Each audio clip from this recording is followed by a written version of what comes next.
And then I talked about the importance of communication in business world. I talked about me. I told you something about like my introduction.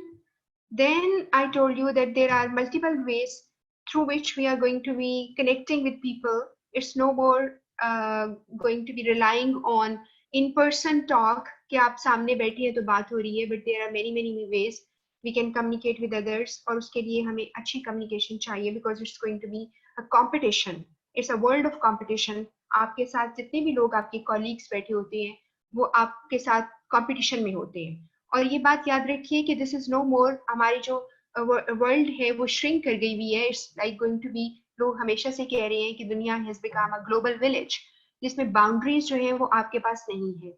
वो मैं normal हालात की बात कर रही हूँ. इंशाल्लाह थिंग्स वुड सेटल डाउन. आपका जो ये पैंडेमिक की वजह से लोग जो हैं वो अपनी अपनी जगह पे स्टक हो गए थे, but obviously with the passage of time आप देखिएगा दोबारा people and the things are getting towards normality की तरफ जाती हैं, normalize होती हैं. तो वही jobs offer होती हैं, बाहर countries में आप job के लिए जाते हो और आपकी जो है like it's a competition जो कि आपका सिर्फ अपने मुल्क के लोगों से नहीं है बल्कि आपके बाकी nations के साथ भी है. तो इसके लिए हमें अपने आप को strong करना है. फिर मैंने आपको बताया था कि इस टीम वर्क का दौर है कि people are going to make teams, और आपने देखा है कि virtual teams भी होती हैं जो मुख्तलिफ जगहों पे काम कर रहे हैं लोग. दे नेवर इंटरैक्ट फिजिकली, कभी नहीं मिलते, लेकिन वो बात कर रहे होते हैं, काम कर रहे होते हैं. They working like a team. जैसा मार्केटिंग टीम्स होती हैं तो वो तो मुख्तलिफ मुल्कों में आपकी प्रोडक्ट्स को प्रेजेंट कर रही होती है, right. So this is going to be the era where team is there and people are all the time working together, and it's not going to be something so much formal जैसे कि hierarchy एक होती है कि जी बड़ा है फिर छोटा है फिर उससे छोटे रैंक का है फिर वो बात करेंगे, but people are collectively doing it. ठीक है, जब हम ऑर्गेनाइजेशनल की बात करेंगे तो उस वक्त मैं आपको सारा गाइड करूंगी कि किस तरह से डिफरेंट रैंक्स जो हैं वो एक दूसरे के साथ ओवरलैपिंग हो जाती है. फिर हमने ये भी देखना है कि बहुत सारी अनफेवरेबल सिचुएशंस भी आ जाती हैं. We encounter and we have to deal with that. If a person is having good communication skills वो ही इसको सही तौर पे कम्युनिकेट कर सकता है, अदरवाइज जो परेशानियां और प्रॉब्लम्स जो है वो हमेशा रहती हैं. उसके बाद हमने देखा कि आपका सिलेबस का वेटेज देखा था, और उम्मीद है कि यू ऑल हैव डाउनलोडेड, आपने सिलेबस की पूरी डिटेल डाउनलोड कर ली है जो मैंने आपको कल एक वर्ड पेज पे दिखाई थी, जिसमें आपको पता हो कि हमारे क्या क्या कंटेंट्स हैं. आज की क्लास में हमने ये करना है, आप मेरी बात बड़े ध्यान से सुनिए, कि अभी आप चैट में जाकर बच्चे जो वॉलंटरली व्हाट्सएप ग्रुप को देखना चाह रहे हैं and the person wants to be the CR of the class, वो अपना नंबर और नाम मैसेज के अंदर लिख दे. मैं एंड ऑफ द सेशन जब ये क्लास होएगी आई वुड गो देयर, मैं उसमें चेक कर लूंगी और फिर आपका जो नंबर है मैं उसको डिस्प्ले कर दूंगी. You get it now. जब अब मैं डिस्प्ले करूंगी तो हमारा एक ग्रुप बन जाएगा. सेकेंडली, मैं आपके साथ एक लिंक शेयर करूंगी आज, जहां पर एक मैंने जो है वन ड्राइव के ऊपर मैंने रखी हुई है एक बुक. वो बुक आप वहां से ले लेंगे, आप डाउनलोड करेंगे. वो जो बुक है वो आप एज अ बैकअप रखेंगे, आप बैकअप उसे पढ़ेंगे. लेकिन मैं आपको जो नोट्स दूंगी वो सबसे इंपॉर्टेंट होंगे, क्योंकि उसमें ये होता है कि some of the students are very good at doing it, they have like more reading skills उनकी ज्यादा हैं, तो मैं उनको कभी डिस्करेज नहीं करती. I just give them plenty of content over there कि अगर आप मेरे से जो नोट्स मिले हैं वो पढ़ लिए हैं तो आपके पास अगर एक बुक बैकअप है तो आप जरूर उस टॉपिक को उस बुक में भी देखिएगा. तो ये एक मेरा पॉइंट है आज का, ताकि आपको क्लियर हो. और आज जो मैं नोट्स से पढ़ाऊंगी, कुछ आपको जो मैंने जो नोट्स से मैं आपको जो पढ़ाऊंगी आफ्टर दिस स्लाइड्स, वो एक्चुअली आप कह सकते हो कि फ्रॉम डिफरेंट बुक्स आपकी कन्वीनियंस के लिए मैंने कट पेस्ट किया है, कुछ थोड़ा चेंज भी किया है, उन्हें कट पेस्ट किया है ताकि आप आसानी से उसको क्या कर सके, आप समझ सके. ठीक है, तो ये आपका जो है उसमें आप लाइक उसको पढ़ेंगे और उससे आपका इंशाल्लाह पेपर की कवरेज जो है वो आपको उसमें से मिलेगी, जो मैं आपको नोट्स शेयर करूंगी. ठीक है, डिफरेंट बुक से हैं, मुझे मालूम है इस चीज का कि कहाँ किस बुक में ज्यादा अच्छा लिखा हुआ है और कौन सी बुक जो है वो आपके लिए कन्वीनियंट है, इसलिए in rather than just telling you to buy that book, और इस तरह तो तुम पता नहीं 10-12 बुक्स तुम खरीद लोगे, उन सारी बुक्स के में से खुद ही मैं आपको सारा कुछ करके दे दूंगी, तो आपको प्रॉब्लम नहीं होगी इंशाल्लाह, ठीक है। तो अभी आपको मैंने पहले भी कहा था कि 1 वीक जो है वो आपका समझने का ओरिएंटेशन सेशन है। आप एकदम से मास्टर नहीं बन जाएंगे किसी चीज के, you are going to be into that. अभी आप जैसे कि मैंने कल यूज वर्ड किया था कि विंडो शॉपिंग हो रही है, अभी हम सही शॉपिंग नहीं कर रहे, तो अभी हमने सिर्फ देखना है कि हमने क्या क्या पढ़ना है और क्या क्या इसमें जो है इनपुट है हमारा। तो ये परसेंटेज आपने देखी, कम्युनिकेशन की कुछ डेफिनेशंस मैंने दी थी आपको कल, वो मैं आपको आज नोट्स में से बताऊंगी, वो आप वहां से पढ़ेंगे। अगर आप चाहेंगे स्लाइड्स तो वो भी मैं आपको व्हाट्सएप ग्रुप जैसे ही बनता है I share with you slides, कोई प्रॉब्लम वाली बात नहीं है। कुछ लोगों की ये मैंने कल डेफिनेशंस आपको बताई थी कि कम्युनिकेशन जो है वो हम is something I want to pass on information to you, or I want to communicate to you something, उसके लिए चाहे मुझे लिखना पड़े, ग्राफ बनाना पड़े, अपने एक्सप्रेशन देने पड़े, कुछ भी करना पड़े, तो मैं सारा कुछ करके आपके अंदर, आपके माइंड में उसको मैंने उस कॉन्सेप्ट को आपके अंदर पास ऑन करना है। तो इस तरह इसको कम्युनिकेशन कहते हैं। और फिर हमने ये देखा था कि कम्युनिकेशन एक इम्पॉर्टेंट पार्ट है। आप एक हम्बल सी आपकी कह लें एक्टिविटी आप समझ लें, you are just designing something, उसके बेस के ऊपर सारी चीजें मैन्युफैक्चर होती हैं। और कल मैंने मिसाल दी थी, चाहे वो गाड़ी बन रही है या कोई माचिस बन रही है, या आप कोई छोटे छोटे जो जैसे नेल्स होते हैं, कील होते हैं, उनकी फैक्ट्रियां होती हैं, कैंडीज बनती हैं। तो ये सारे जो प्रोसेस है वो कम्युनिकेशन के थ्रू होता है। और ऑर्गेनाइजेशन जो होती हैं उनकी communication is quite synchronised. Synchronise का मतलब समझते हो ना, कि जैसे कि जो भी काम हो रहा होता है उसमें कनेक्टिविटी होता है, उसमें हर बंदे को पता होता है क्या करना है, हर डिपार्टमेंट को पता है क्या करना है और किस वक्त करना है, उनके पास एक टाइम फ्रेम होता है। तो आपने ये सारा कुछ जो है it is based on communication. फिर मैंने आपको कल हैरल्ड जेनिस के बारे में बताया था कि ऑर्गेनाइजेशन साइकोलॉजी पे लिखा, उसने कहा कि दुनिया में जो कुछ भी हो रहा है उसका जो वाइटल जो उसमें रोल है वो आपकी कम्युनिकेशन का है, उसके बगैर नहीं हो सकता। Then I told you yesterday कि हमारी कम्युनिकेशन जो है वो होती है दो तरह से, एक consciously whatever I am speaking, that other is going to be subconsciously. जो असल में बेस है वो मेरे बिलीव्स हैं, मेरे अंदर मेरी वैल्यूज हैं, जो मुझे अल्फाज के सिलेक्शन पर मुझे हेल्प आउट करती है। आपने देखा होगा हर पर्सन का तरीका बात करने का फर्क है। एक पर्सन उसी बात को इतने गुस्से से कहता है और दूसरा उसी बात को बड़े आराम से बताता है। असल में जो वो बात करता है वो कॉन्शियस लेवल है, और जो कुछ उसको पीछे से उसके दिमाग के किसी हिस्से से उसको एक गाइडलाइन मिलती है, this is going to be subconscious mind, उसका जो वो उसको गाइड करता है। तो this is why people are different. हम सारे के सारे मुख्तलिफ लोग हैं, आप मेरे से फर्क है, मैं आपसे फर्क हूँ, आपके दोस्त आपसे फर्क है। इवन जो आइडेंटिकल ट्विन्स होते हैं जिनकी शक्लें भी एक जैसी होती हैं, they are all together different personalities. तो वो एक जैसे कभी भी नहीं हो सकते, क्योंकि उनके अंदर दिमाग में उनके ऐसे सेटिंग होती है अल्लाह की तरफ से, नेचर की तरफ से, that's going to be making a person a different of a different category. तो ठीक है, इस तरह हम फर्क लोग हैं। इसके बाद हमने कम्युनिकेशन में कहा कि हमें क्या चाहिए, हमने कम्युनिकेशन प्रोसेस के ऊपर बात की, उसके कंपोनेंट्स पे बात की, लेकिन आज मैं आपको नोट से पढ़ाऊंगी ताकि मैं आपको बताऊंगी कि आपने असल में क्या याद करना है, जो क्या समझना है, जो आपको पेपर में हेल्प करेगा। मैंने कुछ एक से ज्यादा यहाँ पे डायग्राम्स उठाई इंटरनेट से ताकि आपको आइडिया दे सकूं। एग्जामिनर कोई भी यूज कर सकता है। इसमें हमने सिंपल तरीका देखा, एक सेंडर है, मैसेज बनाता है, किसी मीडियम या चैनल के थ्रू वो भेजता है, रिसीवर उसको रिसीव करता है और वो फीडबैक देता है। अब वो फीडबैक जो है वो पॉजिटिव और नेगेटिव दोनों हो सकते हैं, इसके बारे में भी हम बात करेंगे। और फीडबैक जो है वो actually that is going to be a sign, और आप समझ लें कि एक क्लू है कि भाई आपको बात समझ आई कि नहीं, और या आप मेरे से बात करना चाहते भी है कि नहीं। इस तरह रिसीवर और सेंडर के बीच में एक कनेक्टिविटी डेवलप हो जाती है। उसके बाद हमने यहाँ पे ये देखा कि कम्युनिकेशन प्रोसेस के अंदर कि किस तरह आज के दौर में एक सेंडर एक रिसीवर को मैसेज देता है, और वो मैसेज जो है कैसे मिलता है, उसका फीडबैक क्या है, मीडियम क्या है, ये हमने कल इस पे बात की। फिर मैंने आपसे ये कभी कहा कि जब हम बात बनाते हैं, कोई मैसेज बनाते हैं, उस प्रोसेस को हम असल में एनकोडिंग कहते हैं। आज हम पढ़ेंगे ये। और जो पर्सन इसको रिसीव करता है वो उसको डिकोड करता है, उसे डिकोडिंग कहते हैं। Encoding is a formulation of message. You make a message, you select your symbols, you select your words, you select the pictures, whatever you want to select in order to make your message very meaningful.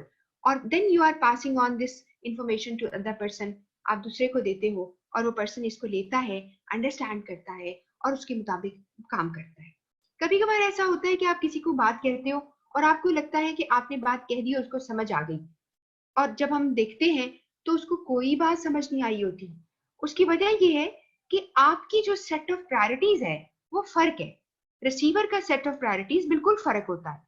इसलिए आपने उसके level पे आके बात करनी है और उसके अंडरस्टैंड करना है कि जो मेरा रेसिपिएंट है, जो रिसीवर है इंफॉर्मेशन का, उसका बैकग्राउंड क्या है। उसको आपने या तो पहले से आपको मालूम भी होता है, और there are some like situations where you can also check that. for instance, मैं एक मिसाल देती हूँ, मैंने कंडक्ट ट्रेनिंग्स, तो मैं ट्रेनिंग में जाने से पहले जो उनको कोऑर्डिनेटर मैनेज कर रहा होता है या ऑर्गेनाइजिंग टीम होती है, मैं उनसे राब्ते में रहती हूँ। मैं उन्हें कहती हूँ कि प्लीज आप मुझे इन लोगों का प्रोफाइल जो है, हर एक जो ट्रेनी है उसका प्रोफाइल मेरे साथ शेयर करें, ताकि मुझे पहले से पता हो कि उनका एजुकेशन लेवल, उनका एक्सपीरियंस लेवल क्या है, और मैं अपनी वर्कशॉप के ऊपर जो भी मैंने उनको देना है मैं उनके अकॉर्डिंगली बनाऊं। ये ना हो कि वो बहुत पढ़े लिखे हों और मैं बिल्कुल सिंपल बातें करूं। और ये भी हो सकता है कि वो बिल्कुल पढ़े लिखे, पढ़े लिखे से मुराद है यानी कितने एजुकेटेड है, किस सेक्टर से आए हैं। कोई बैंक सेक्टर से है, कोई आईटी फील्ड का होता है, कोई ऑफिसेज जो होते हैं, फैक्ट्रीज वगैरह के उसमें काम कर रहे होते हैं। तो different variety of people they काम ओवर देयर। कुछ लोग टीचर्स भी होते हैं। तो हम फिर उन सब को देखते हुए इस तरह की एक्टिविटीज डिजाइन कर लेते हैं ताकि हम उनको पास ऑन कर सके इंफॉर्मेशन। तो ये बात बड़ी इंपॉर्टेंट है इसमें। फिर हमने कल, ये लास्ट हमारी स्लाइड थी, फिर मैंने आपकी बात खत्म कर दी थी और मैंने कहा था कि जी अगर एक सारा कुछ हो जाएगा, मैसेज आएगा, तुम इनकोडिंग हो जाएगी और मीडियम के थ्रू तुम रिसीवर को दोगे, रिसीवर मैसेज को डिकोड करेगा, दोबारा से एनकोडिंग करेगा, किस चीज की, अपने फीडबैक की, और फिर वो फीडबैक दे देगा। इस सारे किस्से में एक और चीज आ गई, उसे हम कहते हैं नॉइज।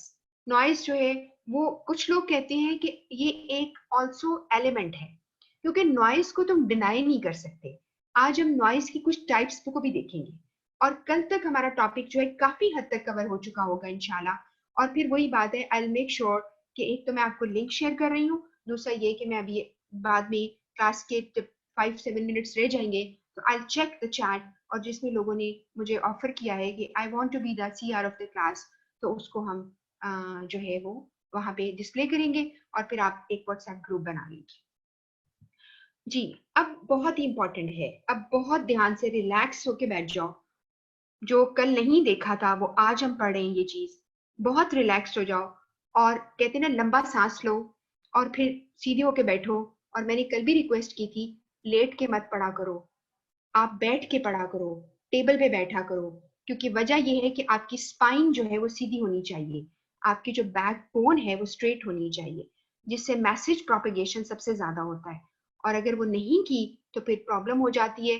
और जैसे मैं हर दफा लोगों को ये बात जरूर बताती हूँ कि योगा के एक्सपर्ट्स ये कहते हैं कि आपकी स्पाइनल कॉर्ड के अंदर, आपकी स्पाइन है, आपकी बैकबोन है, उसके अंदर एक सांप रहता है, एक स्नेक रहता है।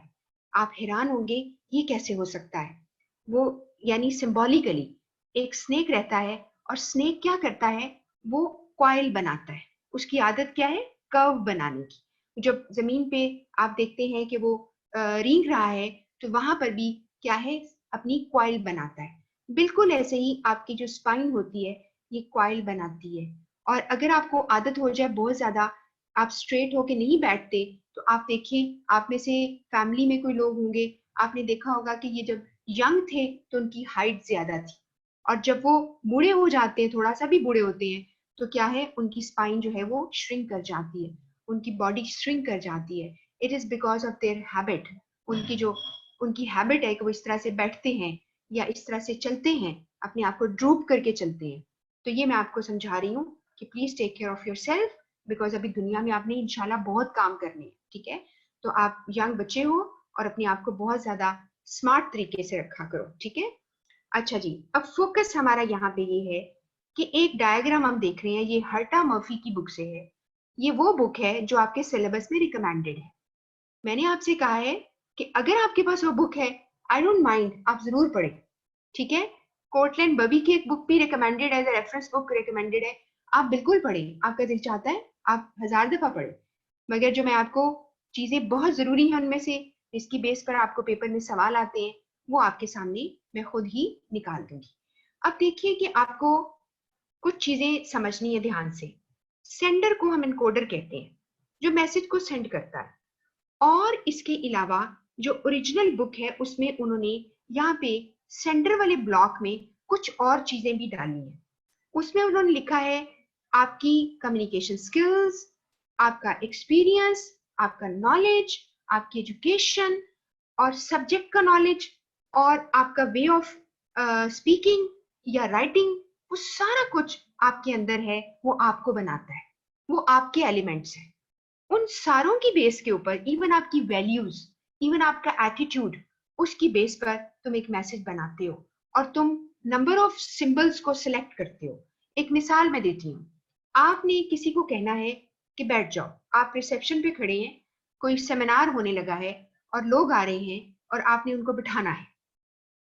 किसी को आप कहते हैं please take this seat, please sit down.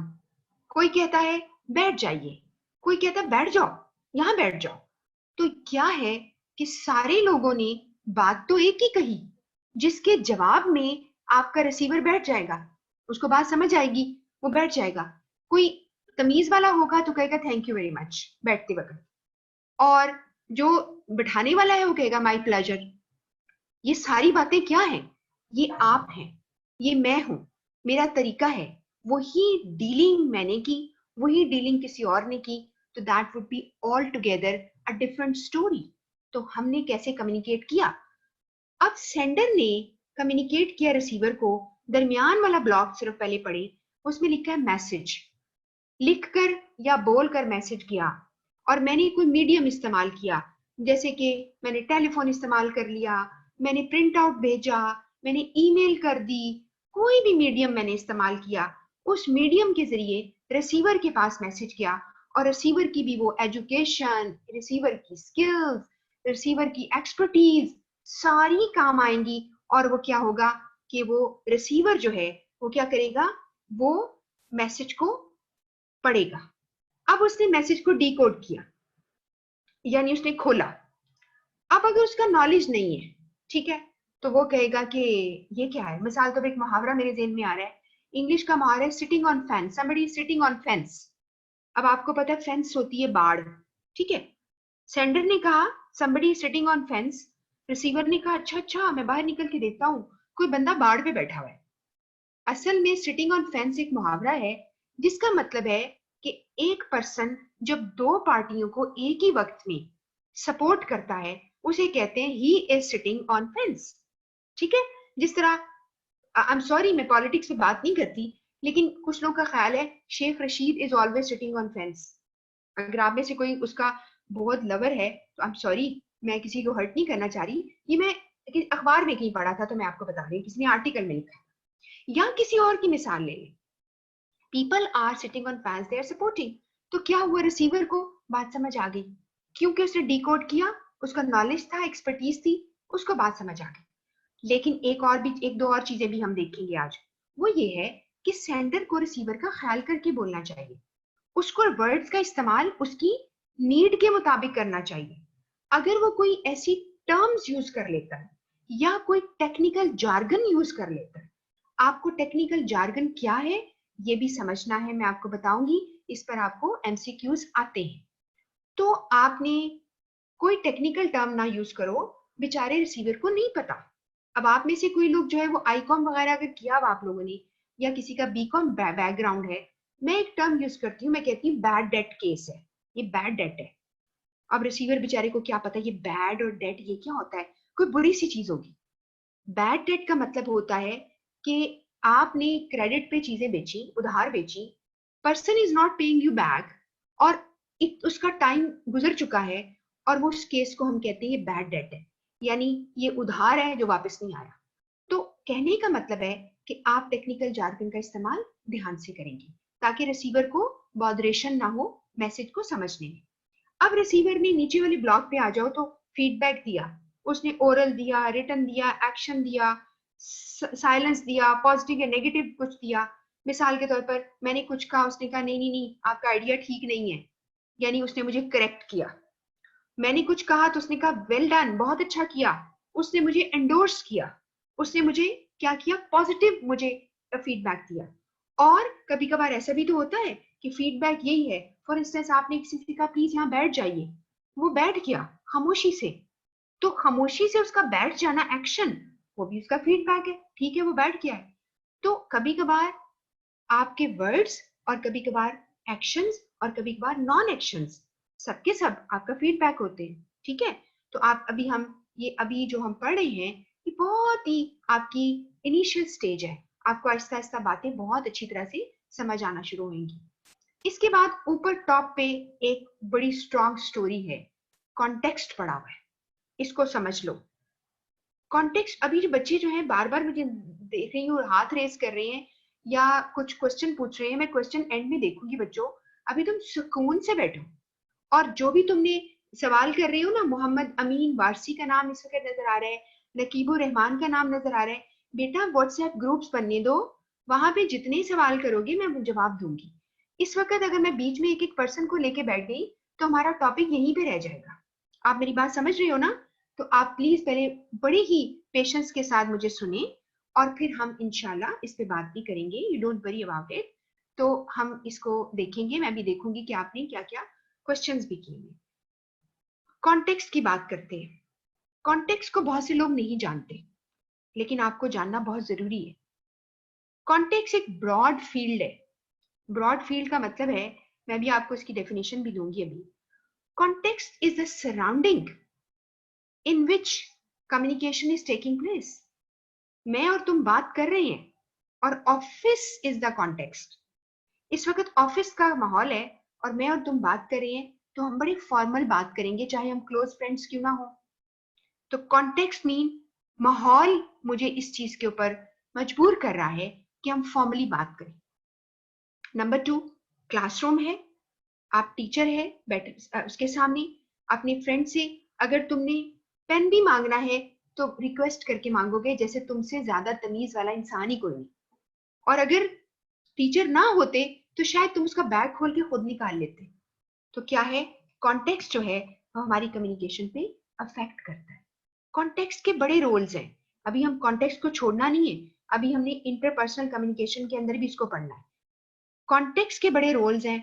Context जो है एक सिचुएशन बना देता है, मिसाल के तौर पर कि लोगों की प्रेजेंस की वजह से कॉन्टेक्स्ट चेंज हो जाता है।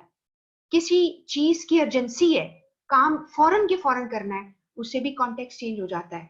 या आपकी तबीयत ठीक नहीं है या मेरी तबीयत ठीक नहीं है, उससे भी कॉन्टेक्स्ट बदल जाता है। कि अगर यानी पॉजिटिव फेवरेबल कॉन्टेक्स्ट होता तो हम काम कर सकते, अगर नहीं तो फिर मुश्किल हो गई। तो अभी हम कॉन्टेक्स्ट, अगर आपको नहीं भी समझ आया, अभी इस पर हमने 2 दफा इसका जिक्र आएगा सिलेबस में, तब आपको तब तक बहुत ही क्लियर हो चुका होगा। अब जैसे आपका घर है, तो घर का कॉन्टेक्स्ट का मतलब है कि you are relaxed, you are sitting in your living room, अपने लाउंज में बैठ के आप आराम से टीवी भी देख रहे हैं, लेटे हुए हैं, बैठे हैं, खाना जो है वो आपकी मर्जी है, डाइनिंग टेबल पे खा रहे हो या सेंटर टेबल पे ले आते हो, व्हाटएवर यू आर डूइंग, तो आपको कोई मुश्किल नहीं लग रही।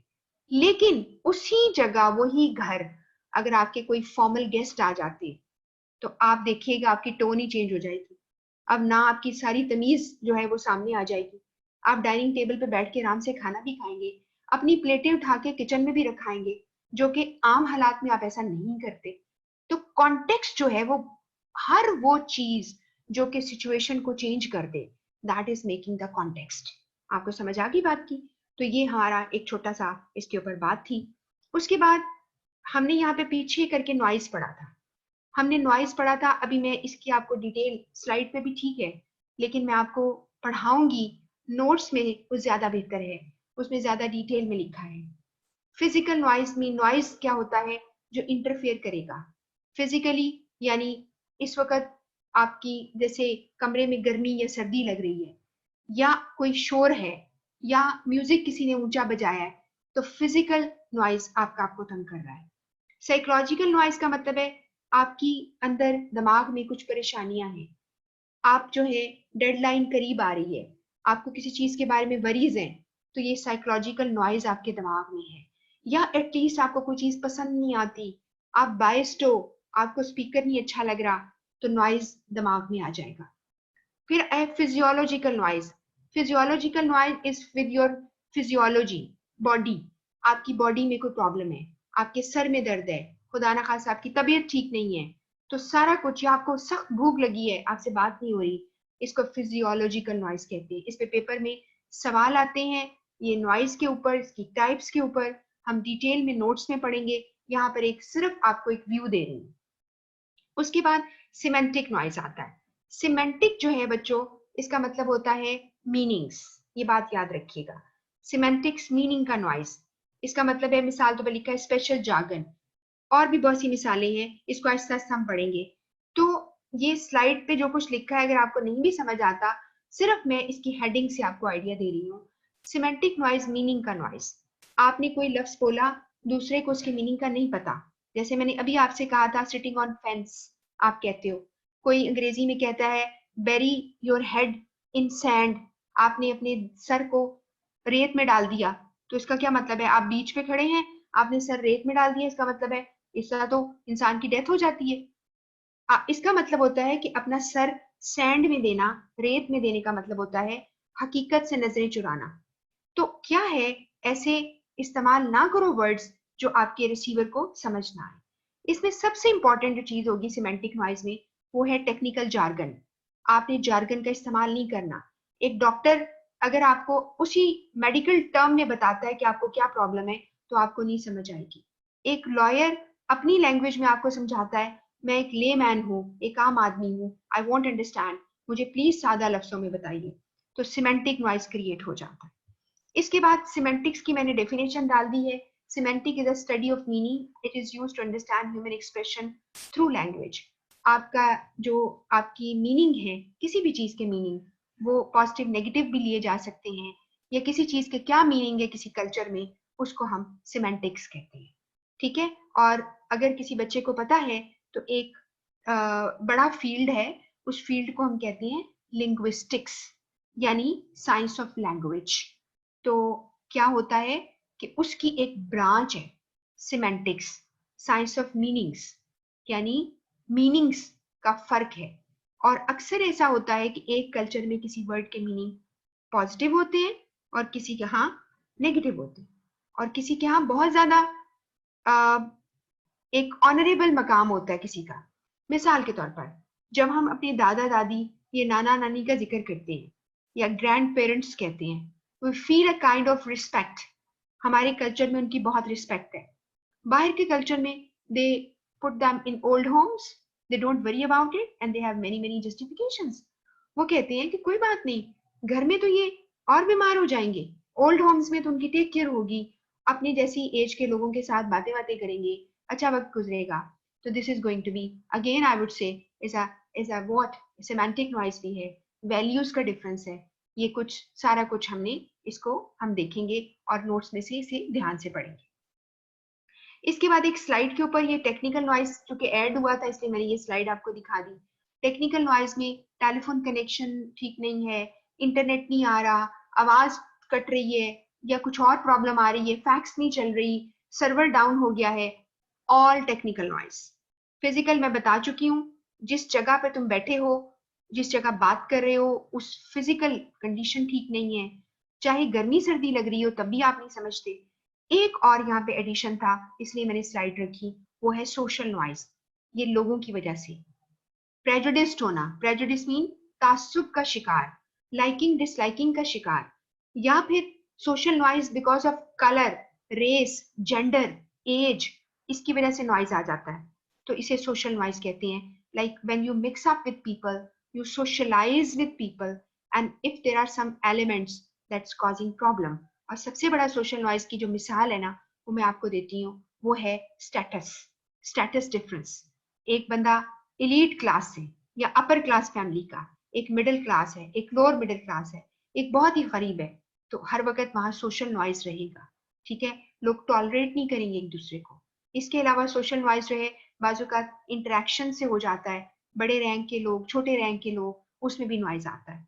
फिर साइकोलॉजिकल मैंने आपको बता दिया, आपके दिमागों का कोई मसला है, आपके दिमाग में कोई अपनी मर्जी है, आपकी लाइकिंग डिसलाइकिंग है, या आपकी कोई इमोशनल अटैचमेंट है किसी चीज के लिए, तो वहां पे साइकोलॉजिकल नॉइज आ जाता है।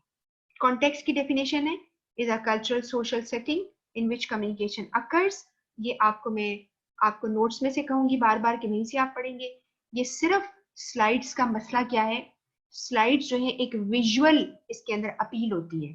कभी कभार आप खाली लफ्ज पढ़ ले तो लफ्जों की एक वॉल बन जाती है, आपको लफ्ज जो है वो मिक्स होना शुरू हो जाते हैं, लफ्ज जो है वो आपकी विजन के लिए आपको बड़े कॉम्प्लिकेटेड लगते हैं। तो in order to avoid that, in order to be making it more like attractive, I believe in that कि कुछ कभी कभी स्लाइड्स पे भी होनी चाहिए चीजें, ताकि आपको कोई ना कोई चीज तो याद रह जाए। उसके बाद जी, चैनल और मीडियम में बच्चों को बड़ा प्रॉब्लम आता है। चैनल और मीडियम में फर्क क्या है? चैनल एक ब्रॉड टर्म है और मीडियम उसके अंदर हम इस्तेमाल करते हैं। जैसे कि यहाँ पे लिखा है 2 चैनल है, एक ओरल चैनल लिया, रिटन चैनल लिया। उसके अंदर क्या मीडियम मैंने इस्तेमाल किए? टेलीफोन किया, ओरल चैनल के जरिए, टेलीफोन मीडियम है। मीटिंग एक मीडियम है, वास्ता है, जरिया है बात करने का, लेकिन ओरल है। प्रेजेंटेशन ओरल है और प्रेजेंटेशन एक मीडियम है, कॉन्फ्रेंस एक मीडियम है। रिटन की तरफ चले जाओ, मीडिया आपने ब्रॉडकास्ट किया, या आपने कोई खत लिखा, या आपने ईमेल की, या आपने कोई लेटर लिखा, या एडवर्टाइज किया, ये सारा का सारा जो है वो आपने मीडियम इस्तेमाल किए, जिसे आप मीडिया भी कहते हो। तो आप हमेशा याद रखेंगे, channel is a broader term and the medium is the shorter one which comes under the umbrella term of what channel।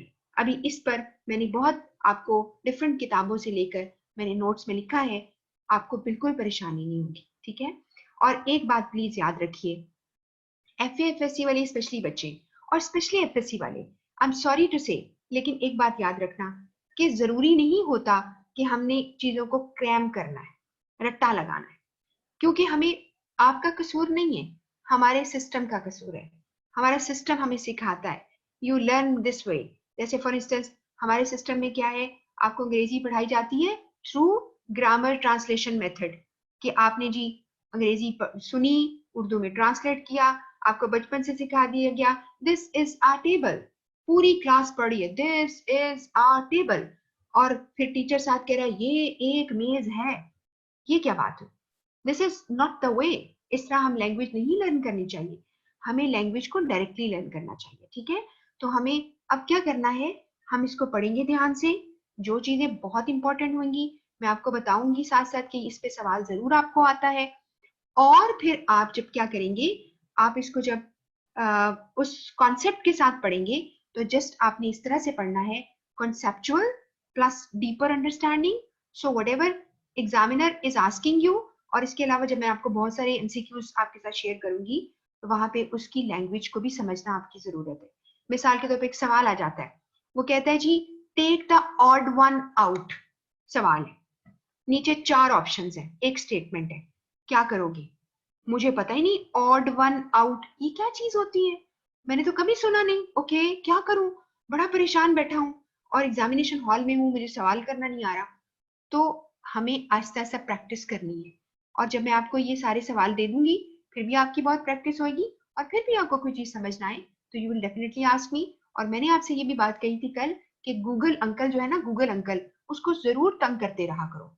कोई चीज तुमने पढ़ ली, इस टॉपिक पर अपनी प्रैक्टिस के लिए निकाल लो सवाल, ऊपर लिखो जी एमसीक्यूज, आप टॉपिक लिखे विद आंसर, या वर्कशीट लिखो, वर्कशीट एमसीक्यूज वर्कशीट लिखो, वो तुम्हें एमसीक्यूज देगा और तुम्हें सॉल्व करने देगा, तुम करोगे और तुम कितने ज्यादा एक्सपर्ट हो जाओगे। ठीक है, तो इस तरह तुम्हें एम्बिगुइटी खत्म हो जाएगी। और बाय द वे, बड़े बड़े मैंने एग्जामिनर्स देखे हैं, what they do, they also rely on internet. वहां पे बने बनाए सवाल भी उठा लेते हैं, ठीक है। खैर आई बी शेयरिंग विद यू, मैं आपको जो है वो दूंगी, आपके साथ शेयर करूंगी, तो आप खुद भी सर्च करके ऐसी साइट्स निकाल छोड़ो कि जी मुझे यहाँ बड़ी अच्छी प्रैक्टिस मिली है। ये आपकी इंडिविजुअल प्रैक्टिस होगी, इसमें मेरा रोल नहीं है। तो क्या करो, मैं तुम्हें एक और टिप देती हूँ। मैं जिन जिन साइट्स को पे काम करती हूँ, किसी वक्त से मैं कोई एक सिलेबस बना रही हूँ या मैं कोई किताब लिख रही हूँ, तो मैं क्या करती हूँ, जिन सोर्सेस को मैंने कंसिडर करना होता है, मैं उनके जो लिंक्स होते हैं डेस्कटॉप पर एक वर्ड की फाइल रखकर उस पर सारे लिंक्स रख देती हूँ और ऊपर एक एक छोटा छोटा मैसेज लिख देती हूँ, ताकि मुझे आसानी रहे कि इस लिंक को मैं क्लिक करूंगी तो मुझे वो इस चीज के बारे में इंफॉर्मेशन देगा या ये वाले एमसीक्यूज मुझे खोल के देगा। तो आप बिल्कुल ऐसा कर सकते हैं और इसलिए आपकी हेल्प हो जाएगी कहाँ पर, जब आप कोई और भी सब्जेक्ट इवन पढ़ोगे तब भी आपकी हेल्प हो जाएगी। तो हम बात कर रहे थे ओरल और रिटन की, फिर हमने यहाँ कॉन्टेक्स्ट की बात की। ये बात अब करना चाह रही थी कैरेक्टरिस्टिक्स ऑफ इफेक्टिव कम्युनिकेशन, ये आपके सिलेबस में लिखा हुआ है, जो उसमें अच्छी कम्युनिकेशन जो होती है उसके क्या कैरेक्टरिस्टिक्स हैं। कुछ तो डायग्राम से तुम देख ली, कुछ मैं तुम्हें नोट्स में सारा बता दूंगी। क्लियर मैसेज होना चाहिए, मैसेज करेक्ट होना चाहिए, मैसेज कंप्लीट होना चाहिए, precise, to the point, exact होना चाहिए, रिलायबिलिटी होनी चाहिए, यानी जब मुझे मैसेज आए तो मुझे यकीन हो कि मैंने किसी रिलायबल सोर्स से लिया है। ये मैसेज जो है I can rely on it.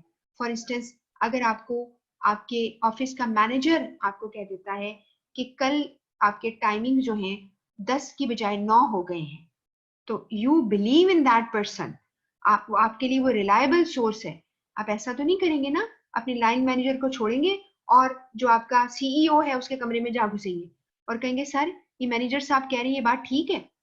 तो आप सोचें कि you are not doing it. Reliability जिस सोर्स की होती है, जो आपको मैसेज दे रहा होता है, आप उस पर बिलीव करते हैं, this is going to be one of the characteristics. और फिर है कंसिडरेशन ऑफ द रेसिपिएंट, आपने रेसिपिएंट की नीड का, उसके एहसासात का, उसकी रिक्वायरमेंट का, उसके लेवल ऑफ अंडरस्टैंडिंग का ख्याल करना है, ये भी उसके कैरेक्टरिस्टिक्स हैं। और सेंडर की आपकी कर्टसी, आपके मैनरिज्म, अखलाक आपके, ये भी अच्छे तरीके से आप करेंगे।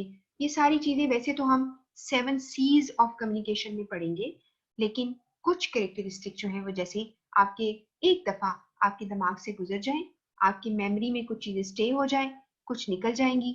मैं ये तो नहीं एक्सपेक्ट आपसे करती कि 100% आपको चीजें याद रहेंगी, ऐसा नहीं होता, बल्कि आप जो कर रहे होते हो वो आपको आहिस्ता आहिस्ता जो है भूलता भी है अगर आपसे दोबारा ना करें। उसके बाद बच्चों ये एक है पर्पसेस ऑफ कुछ कम्युनिकेशन है, जिसमें आपने देखना है कि इंफॉर्मेशन जो एक्वायर करना हमारा पर्पस होगा। बेसिक पर्पस 3 है, जिसे आपका पेपर में आपकी सिलेबस में है कि क्या पर्पसेस होते हैं। असल में 3 बेसिक पर्पसेस हैं कम्युनिकेशन के। एक पर्पस होता है इंफॉर्मेशन एक्वायर करना, यानी गेट करना। या तो मैं आपसे बात कर रही हूँ किस लिए, मुझे मजीद इंफॉर्मेशन चाहिए आपसे, तो मैं आपसे बात कर रही हूँ, ठीक हो गया। तो this is for acquiring information. Number 2, disseminating information, जिसका मतलब है स्प्रेडिंग इंफॉर्मेशन, सर्कुलेटिंग इंफॉर्मेशन, दूसरों को पास ऑन करना इंफॉर्मेशन। दूसरा कम्युनिकेट करने का बेसिक मकसद है कि मैंने इंफॉर्मेशन को पास ऑन करना है। मैंने किनको पास ऑन करना है, जिनको जरूरत है। If I am the team leader, I'll be giving briefing to my team members. If I'm holding a meeting, I'm the president of the meeting. मैं इन सबको जो है इंफॉर्मेशन डिसमिनेट कर रही हूँ और मैं बता रही हूँ कि जी हमारी पॉलिसीज चेंज हो गई हैं, हम नई प्रोडक्ट ऐसे बनाएंगे या हमने प्रोडक्ट लाइन बढ़ा ली है, हम कोई इंफॉर्मेशन उनके साथ दे रहे होते हैं। तो this is going to be we pass on information, तो दिस इज डिसमिनेटिंग। और उसके बाद है मेंटेनिंग रिलेशनशिप, बड़ी इंपॉर्टेंट बात है। जब हम ऑफिस में हैं तो हमें रिलेशनशिप मेंटेन करने बैठे हैं, हम इसलिए जा रहे हैं कि हम लोगों के साथ रिलेशन बनाएं। इसका ये मतलब बिल्कुल नहीं है। इसका मतलब है we are having good terms, we are having good friendly relationship, we are compromising on things, we are helping out each other, supporting each other, और हम एक दूसरे के साथ जो है अच्छे रिलेशनशिप इस तरह मेंटेन कर लेते हैं कि हमारी से बन जाती है। अगर मुझे काम पड़े तो मैं किसी का हेल्प ले लूं, किसी को काम पड़े मेरे से गाइडेंस ले ले। तो दिस इज हाउ ये की पर्पसेस ऑफ कम्युनिकेशन है। अभी आप यहाँ से सिर्फ स्लाइड से पढ़ रहे हो, फिर जब नोट से ध्यान से पढ़ोगे तो आपको याद हो जाएगा। इसके बाद जी एक और चीज है, अभी मैं आपको दिखाऊंगी। कम्युनिकेशन के बैरियर्स पर हम बात करेंगे। वो मोस्ट प्रॉब्ली आज हम नहीं कर पाएंगे नोट्स पर, सिर्फ एक आइडिया दे रही हूँ कि डिफरेंट कल्चरल बैकग्राउंड के जब लोग इकट्ठे होते हैं तो उनके दरमियान ज्यादा बैरियर्स के, रुकावटों के चांसेस हैं। लोग जो हैं वो नहीं समझ सकते एक दूसरे को, ठीक है, बहुत सी रुकावटें आ जाती हैं। तो बैरियर्स हैं जो को हमने समझने भी हैं, कौन कौन से बैरियर्स से हम इनकाउंटर कर सकेंगे, यानी हमें मुलाकात होगी, और उन बैरियर्स को हमने किस तरह ओवरकम करना है, ये चीज भी हम देखेंगे इसमें। इसके अलावा मैंने आपको यहाँ पे कुछ बैरियर्स के नाम लिखे हैं बहुत फन के लिए, जैसे कि मूवी के विलन्स होते हैं, ठीक है, बिल्कुल ऐसे ही कुछ बैरियर्स हैं। अभी नॉइज तो हमने डिटेल में पढ़ लिया, और एक और है डिस्टॉर्शन, जिससे मीनिंग लूज कर दिए। तुमने मुझे कुछ कहा, नहीं समझ आई, या मैंने जब तुम्हें मैसेज किया तो मैसेज तबाह करके भेजा क्योंकि मुझे तुम्हारी समझ नहीं आई। इसको डिटेल में हम पढ़ेंगे। तो these are villains in communication movie. मिसाल के तौर पर मजाक से कह रही हूँ, इट डजंट मीन कि कोई कम्युनिकेशन की मूवी है तुम सर्च करने लग जाओ कि शायद मिस ने कहा था कोई मूवी है। I am just telling you कि हम चूंकि कम्युनिकेशन पढ़ रहे हैं तो ये जो मूवी है इसके अंदर आपको बहुत से विलन्स मिलेंगे, वो हम उसके बारे में नॉलेज रखेंगे। यहाँ में कुछ स्लाइड्स पे लिख दिया barriers to communication. Organization level के बैरियर्स हैं, ऑर्गेनाइजेशन में प्रॉब्लम्स आती हैं। इंडिविजुअल बैरियर है, मेरे खुद के बैरियर्स हैं, प्रॉब्लम्स हैं। फिर सिमेंटिक बैरियर है, वो मैंने भी आपको बता दिया, मीनिंग का डिफरेंस है, और बहुत सारे बैरियर्स हैं। इसके पर पूरी बात हम करेंगे, और फिर जब आपके पास स्लाइड्स होंगी आप इसको देखिएगा तो आपको नोट्स पढ़ेंगे, स्लाइड्स देखेंगे तो आपको समझ आ जाएगी। इसके बाद कम्युनिकेशन बैरियर जो है वो एनवायरमेंट भी क्रिएट करती है। बैरियर एक दीवार बन जाते हैं लोगों के बीच में। परसेप्शन का डिफरेंस हो सकता है, बॉडी लैंग्वेज का डिफरेंस हो सकता है। अब हम ये भी पढ़ेंगे बॉडी लैंग्वेज में कि बाजू का एक साइन है आप यूज करते हो, दूसरे कल्चर्स में उसको नेगेटिव लिया जाता है। मिसाल के तौर पर हम किसी को अप्रिशिएट करते हैं तो थम अप करके कहते हैं वेल डन, लेकिन किसी और कंट्री में अगर आप ये इसको यूज करेंगे तो लोग इसको बहुत ऑफेंसिव समझते हैं, तो बैरियर्स आ जाते हैं, ठीक है।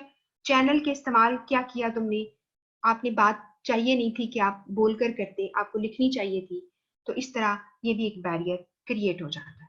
इस तरह ये भी स्लाइड बहुत सारे बैरियर्स आपको शो कर रही है, आप इसको दोबारा पढ़ लीजिएगा। मैं अभी आपको आहिस्ता आहिस्ता नोट्स की तरफ एक्चुअली ले जा रही हूँ। स्लाइड सिर्फ आपको सपोर्ट देंगी, बार बार आपसे कह रही हूँ। और इसके अलावा सेम बैकग्राउंड अगर आपका नहीं है, आप किसी और बैकग्राउंड के हैं, ये भी एक बहुत बड़ा बैरियर है। उसका नतीजा क्या निकलेगा, मैंने साइड पे लिखा है बुल्स आई। आप जो बात कर रही हैं वो तीर निशाने पे नहीं लगेगा, ये इट वॉन्ट हिट बुल्स आई, यानी या तो तीर निशाने पे लगेगा या नहीं लगेगा, क्योंकि मैं और आप एक बैकग्राउंड के नहीं हैं। ये भी एक बहुत बड़ा बैरियर है। उसके बाद स्टीरियोटाइपिंग एक बैरियर है, इस पर भी आपको सवाल आते हैं।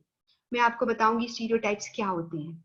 बच्चों स्टीरियोटाइप होता है, आपके पास एक समझ ले एक स्टैंप है, आप स्टैंप लोगों को लगाना शुरू कर देते हैं, आप जनरलाइज करना शुरू कर देते हैं।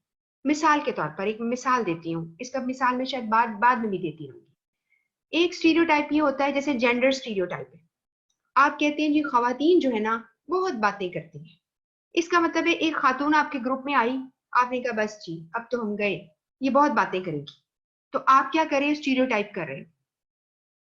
इसी तरह आपने कहा जी फला इलाके के लोग हैं, इन पे ट्रस्ट ना करना। एक बंदा आपके हॉस्टल में आ गया, आपको पता चला कि फला इलाके का है, ओहो ट्रस्ट ना करना, स्टीरियोटाइपिंग करनी शुरू कर दी तुमने। और स्टीरियोटाइप एक स्टैंप है, तुम उसको लगा देते हो on the basis of your knowledge, जो तुम्हारे पास पहले से नॉलेज होता है। हमारे यहाँ जो हमारा मुल्क है इसमें आपको पता है ना, people are all different. Karachi के लोग कहते हैं हम लाहौर के लोगों से मिंगल नहीं कर सकते, लाहौर वाले कहते हैं हम कराची वालों से मिंगल नहीं कर सकते। ये एक स्टीरियोटाइप है भाई। कुछ लोग कहते हैं मुल्तान के लोग बड़े इंटेलिजेंट होते हैं, बिल्कुल सही है, ऐसा होगा, लेकिन जरूरी नहीं एक बंदा मुल्तान से आया, मैंने समझा इसको बड़ी बात समझ आएगी, ये तो बहुत इंटेलिजेंट होगा, और बात की तो पता चला कि दिमाग बिल्कुल खाली है। आई एम सॉरी अगर कोई मुल्तान से है, मैं वैसी बात कर रही हूँ। आपने कहा जी फला इलाके के लोग हैं, रिलायबल नहीं है, मैं अब नाम नहीं लूंगी शहर का, तो आप कहेंगे कि जी आप फला शहर से आया है, इसको रिलाय ना करो, ठीक है। कुछ लोग, कुछ इलाके के लोग हैं, बहुत ही ज्यादा विट्टी होते हैं, है ना, बहुत फनी होते हैं, और वो बात करते हैं, हंसाते रहते हैं, वो कुछ इलाकों के होते हैं। और आप कहेंगे कि जी ठीक है, दीज आर ऑल स्टीरियोटाइप्स बच्चों। ये एक बहुत बड़ा बैरियर होता है हम जिससे मिलते हैं। अब चाइनीज हैं, in the days to come हो सकता है आप मैं हम चाइनीज लोगों के साथ काम करें, हो सकता है, there are many many chances. पहले ही हमें पता है ये उनकी फूड हैबिट्स ऐसी हैं, वो इस तरह से करते हैं। भाई स्टीरियोटाइपिंग मत करो, पीपल आर ऑल डिफरेंट, हर बंदा फर्क होता है दूसरे से। इसलिए ये एक स्टीरियोटाइपिंग बैरियर है, लेकिन कहीं कहीं स्टीरियोटाइपिंग जो है हेल्प भी करती है, कि मैं आपको जब डिटेल में पढ़ाऊंगी तो बताऊंगी। इसके बाद फिल्टरिंग एक और मसला है, ये भी एक बैरियर है, रुकावट है। फिल्टरिंग पता क्या होती है, मैं अभी स्लाइड नहीं पढ़ी, मैं आपको समझा रही हूँ सिर्फ। फिल्टरिंग ये होती है, एक तो फिल्टर होता है, जैसे कि आपने, आपका जो किचन के टैप पर एक फिल्टर लगा हुआ है, और मस्जिद में एक जी पानी आता है, वहां फिल्टर लगा हुआ है, ठीक हो गया। And some of the people they have done what, लोगों की हेल्प के लिए उन्होंने एक फिल्टर लगा दिया ताकि लोग साफ पानी पिए। बच्चों फिल्टर का यहाँ मतलब ये नहीं, उस फिल्टर में तो खराब चीजें ऊपर रह जाएंगी, साफ नीचे आ जाएंगी। जो ऑफिस में फिल्टरिंग होगी ना, दैट्स अ डिफरेंट स्टोरी। पता क्या करते हैं हम, एक बात पकड़ लेते हैं, उसको कहीं से खींच देते हैं, कहीं से छोटा कर देते हैं, कहीं से काट देते हैं, और आगे पेश कर देते हैं, ताकि जिसने इसको लेना है इस खबर को, उसके लिए सूटेबल होनी चाहिए। मिसाल के तौर पर फ्लैटरी करते हैं हम बाजू का, ठीक है, अपनी मर्जी से चीजों को बनाते हैं। जैसे यहाँ पे वर्ड लिखा है, सेंडर मैनिपुलेट्स इंफॉर्मेशन। मैनिपुलेट का मतलब है अपनी मर्जी से चेंज कर देना, चीज को बढ़ा चढ़ा देना, और कभी कभार चीज को काट के छोटा भी कर देना, तो इसे हम फिल्टरिंग कहते हैं। हम नोट्स में डिटेल में पढ़ेंगे। इसके बाद एक और बड़ा मसला है, वो है जी सिलेक्टिव परसेप्शन। यानी एक तो परसेप्शन होती है, मैं उसमें भी आपको दिखाऊंगी एक स्लाइड। सिलेक्टिव परसेप्शन का मतलब है मैं चीजों को परसीव करती हूँ, कैसे करती हूँ, वही चीज तुमने देखी, तुमने कुछ और मतलब निकाला, मैंने वो चीज देखी, I draws different meanings. Why? Because we are different people, हमारी अपनी अपनी नीड्स हैं, हमारी अपनी लाइकिंग डिसलाइकिंग है। अब इसके लिए एक बड़ी इंटरेस्टिंग ये एक कहानी भी है जहां से मैंने ये तस्वीर उठाई। कहानी ये है कि कुछ ब्लाइंड्स थे जिनको खुदा न खासा दिखाई नहीं देता, उनको जू ले जाया गया, और वो एनिमल जिसको वो टच कर सकते थे, उन्होंने उसको महसूस किया। अब ये तो नहीं आप कह सकते ना कि शेर को टच किया, फिर तो काम ही खत्म हो जाएगा। उन्होंने उनको टच किया कराया, जो कि like they can do, they can afford to touch. मसलन जो एनक्लोजर था एलिफेंट का, उसमें उनको डाला और कहा जी इसको टच करें।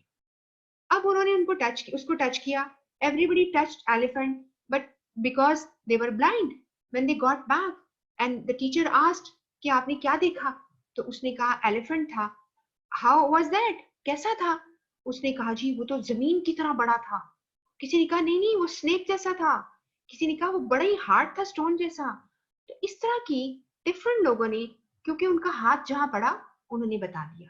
बिल्कुल ऐसे ही हमारी सिलेक्टिव परसेप्शन हमारे मुताबिक होती है। हम वो चीजें देखते हैं जो हम देखना चाहते हैं, ठीक है, समझना चाहते हैं।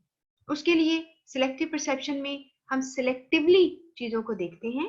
हमारी मोटिवेशन, हमारी नीड, हमारा बैकग्राउंड, हमारी तमाम पर्सनल क्वालिटीज उस चीज को देखने पे मजबूर करती हैं। हम इसकी बात करेंगे सिलेक्टिव परसेप्शन की, कि हम ऐसा क्यों करते हैं, इस पर हम बात करेंगे जब हम नोट्स पे आते हैं। और फिर सिलेक्टिव परसेप्शन से आपका एक्सपोजर क्या है, आप किस चीज को टेंशन देते हो, आपके कौन सी चीजें आपको डिस्टॉर्शन क्रिएट करेंगी। हर बंदे की अपनी अपनी, एक बंदा है इतना शोर है, वो किताब पढ़ रहा है, उसे कोई फर्क नहीं पड़ता, और एक बंदा है जरा सा किसी ने कुर्सी खींच दी तो उसको एक थप्पड़ लगा देता है, कहता है why are you dragging it, don't you see I am reading, I am studying, preparing for exam. उसका पहले ही यानी उसका तो पहले ही दिल है ना इसके ऊपर, तो वो फौरन ही किसी ने अगर एक कुर्सी भी खींच ली है या दरवाजा जोर से बंद किया तो वो उसे बर्दाश्त नहीं होता। तो इसलिए ये है बात। मेरा ख्याल है this is going to be the last slide for today. मैंने आपको सिर्फ अंडरस्टैंडिंग के लिए बच्चों ये स्लाइड्स दी है। मैं अभी नोट्स आपको दिखा देती हूँ, नोट्स आप तक पहुंचेंगे और एक लिंक आपके साथ शेयर कर लूंगी। उस लिंक से आप एक किताब को डाउनलोड करेंगे जो आपका बैकअप है। उसमें से कैसे करोगे, जो टॉपिक मैं पढ़ाऊंगी, या तुमने सिलेबस आउटलाइन जो डाउनलोड कर ली है या रख ली है कॉपी करके, उसकी ऊपर देखते जाना कि इस बुक में क्या है। जस्ट गिव वन रीडिंग, ठीक है। अच्छा, अब वापस आइए, स्लाइड क्या आपको कह रही है। आई टोल्ड यू यस्टरडे कि मेरा एक होता है ना, एक फील्ड आपकी इंटरेस्ट का होता है, जैसे साइकोलॉजी इज माय इंटरेस्ट है उसका फील्ड। अब उसमें क्या करते हैं, उसमें क्या है, आपकी साइकोलॉजी इस वक्त आपको परसेप्शन दे रही है डिफरेंट। अब आप सारे, हम सारे लोग एक चीज पे तो मुत्तफिक हैं कि आपको तस्वीरों में ये जो ऊपर टॉप पे दो पिक्चर्स हैं, आपको एक ट्राइंगल नजर आ रहा है व्हाइट कलर का, आ रहा है ना नजर, हालांकि है कोई नहीं, सिर्फ क्या है, opening and closing of picture is like this. किसी ने ड्रॉ नहीं किया वो ट्राइंगल, किसी ने नहीं किया।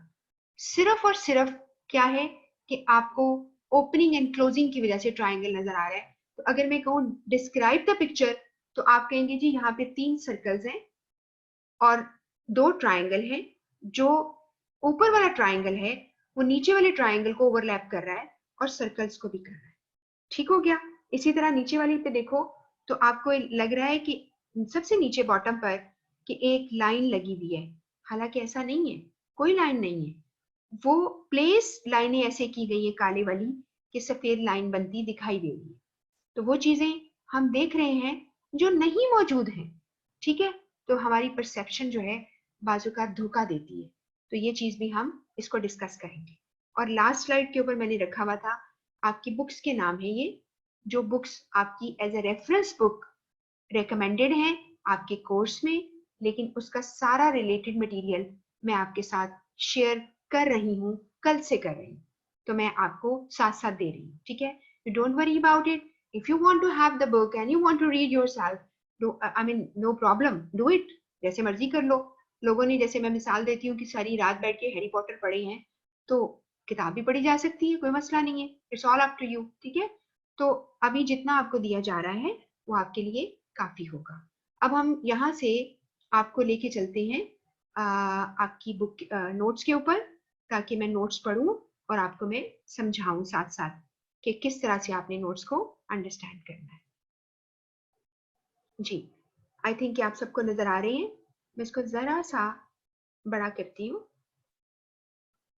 ठीक है, मैनेजेबल है, ठीक है।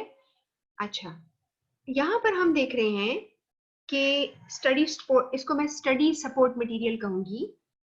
ये मटेरियल मेरा पर्सनल कट एंड पेस्टेड होगा डिफरेंट बुक्स से, और तमाम टॉपिक्स को इंशाल्लाह कवर करेगा जो आपको पेपर में आएंगी। And by the way I am telling you, it's a big deal. It's going to be a quite, I would say, effort on my part in a way कि मुझे काफी टाइम लगता है इनको सिलेक्ट करने में, क्योंकि मैं चाहती हूँ कि आपको एक बनी बनाई चीज मिले। जैसे होता है ना कि आपने फॉन्डेंट भी आपको बना दिया है, केक भी आपको बना दिया है, आइसिंग करो और उसको स्टार्ट करो डेकोरेट करना, बिल्कुल ऐसे ही है। और इसके अलावा तुम अगर कुछ करना चाहो, पढ़ना चाहो, तो जहां से मर्जी पढ़ लो, ठीक है, गूगल कर लो, आपको टॉपिक सारे मिल जाते हैं। अब आइए जरा बहुत ध्यान से पढ़िएगा, बहुत ध्यान से, ये सारा आपको पेपर में हेल्प करेगा। पहले मैं पार्ट ए पर आपको ये नोट्स दे रही हूँ, कल मैं आपके साथ ये नोट्स शेयर कर दूंगी, ठीक है। कल आपको ये मिल जाएंगे ताकि आपके पास जो 3-4 दिन है इसमें ध्यान से इसको रीड कीजिएगा। It's all up to you, आप इसको सॉफ्ट में रखना चाहेंगे, सॉफ्ट में एक फोल्डर बना लीजिए, आप फाइल्स रखते जाओ, फाइल के ऊपर अपना कोई नाम रख देना, वहां से पढ़ लो। आपका दिल चाहे आपके घर में अगर प्रिंटर है, आप प्रिंट आउट्स ले लो, आप उस तरह ले लो। आप ज्यादा इकट्ठा मटेरियल हो जाएगा, यूएसबी पे ले जाके मार्केट से आप ले आना अगर आपके पास प्रिंटर नहीं है। तो मैं आपको आइडियाज दे रही हूँ, आपको मेरे से ज्यादा पता होगा इन चीजों का, लेकिन जस्ट टू मेक श्योर कि हम सब एक ही चीज सोच रहे हैं, ठीक है। अब आते हैं जी यहाँ पर स्टडी सपोर्ट मटेरियल में हमने क्या देखना है? What is communication? The imparting और एक्सचेंजिंग ऑफ इंफॉर्मेशन, आइडियाज और feelings by speaking, writing or using some other medium. ये मैंने कल भी आपको बताया था. some other medium का मतलब है कोई और तरीका, इशारा करना, तस्वीर बना के भेज देना. ठीक है. अब जैसे मैं आपको मिसाल दूं, कुछ लोग होते हैं डूडलिंग करते हैं. अब आप कहेंगे ये डूडलिंग क्या होती है? डूडल समझते हो? डूडलिंग होती है, जैसे कुछ लोगों को आदत होती है, उनकी किताब उठा के देखो तो उन्होंने फूल फूल और जहाज ड्रॉ किए हुए हैं, बॉक्सेस बॉक्सेस ड्रॉ किए हुए, शक्लें ड्रॉ करते हैं, यानी कुछ ना कुछ लिखते या लाइनें लगाते रहते हैं. उसे डूडलिंग कहते हैं. और डूडलिंग के जरिए भी आप लोगों को कुछ कम्युनिकेट कर सकते हो. और इवन एक रिसर्च कहती है कि आप जो डूडल करते हो ना, आपकी पर्सनैलिटी डिपिक्ट होती है, आपकी पर्सनैलिटी शो होती है. अगर आपको मेरी बात पे लाइक मजीद मालूम करना हो तो आप गूगल कर सकते हो कि हाउ डूडलिंग रिफ्लेक्ट्स पर्सनैलिटी. तो आपको खुद ही पता होगा कि मेरा डूडल क्या है. कुछ लोगों का है, जैसे मुझे याद है एक जगह में विजिटिंग पढ़ाती थी, वहां पे लड़की जो है वो रिसेप्शनिस्ट थी, वो उसकी जब भी नोट पैड जिसपे वो नोट करती थी, मैसेजेस लेती थी या टेलीफोन से कुछ मैसेज लेती थी, तो ये she used to draw eyes, आंखें आंखें. उसको देखकर ना मुझे थोड़ा सा वियर्ड सा फील होता था, लेकिन वो खुश थी. ठीक है, उसकी अपनी मर्जी है. तो आप बाजुकर इस तरह की चीजें जो है वो करती हैं. तो आपका कोई भी तरीका है जिससे आपने कम से कम दूसरे को समझा दिया. This is called communication. उसके बाद आपको सेकंड लाइन में आ रहा है, सेकंड पैरा छोटा सा. The word communication is derived from the Latin word communicare, which means to share, exchange, send along, transmit, talk, gesture, write, put in use, relate. बहुत से मीनिंग्स हैं. तो इसका मतलब है कि कम्युनिकेशन का काम है दूसरे को एक्सचेंज करना, शेयर करना. तो इस लफ्ज का मतलब भी वही है. इसके बाद नंबर ऑफ डेफिनेशंस हैं. आपको जो ये बुलेट्स में नजर आएंगी, ये डिफरेंट लोगों की डेफिनेशंस हैं.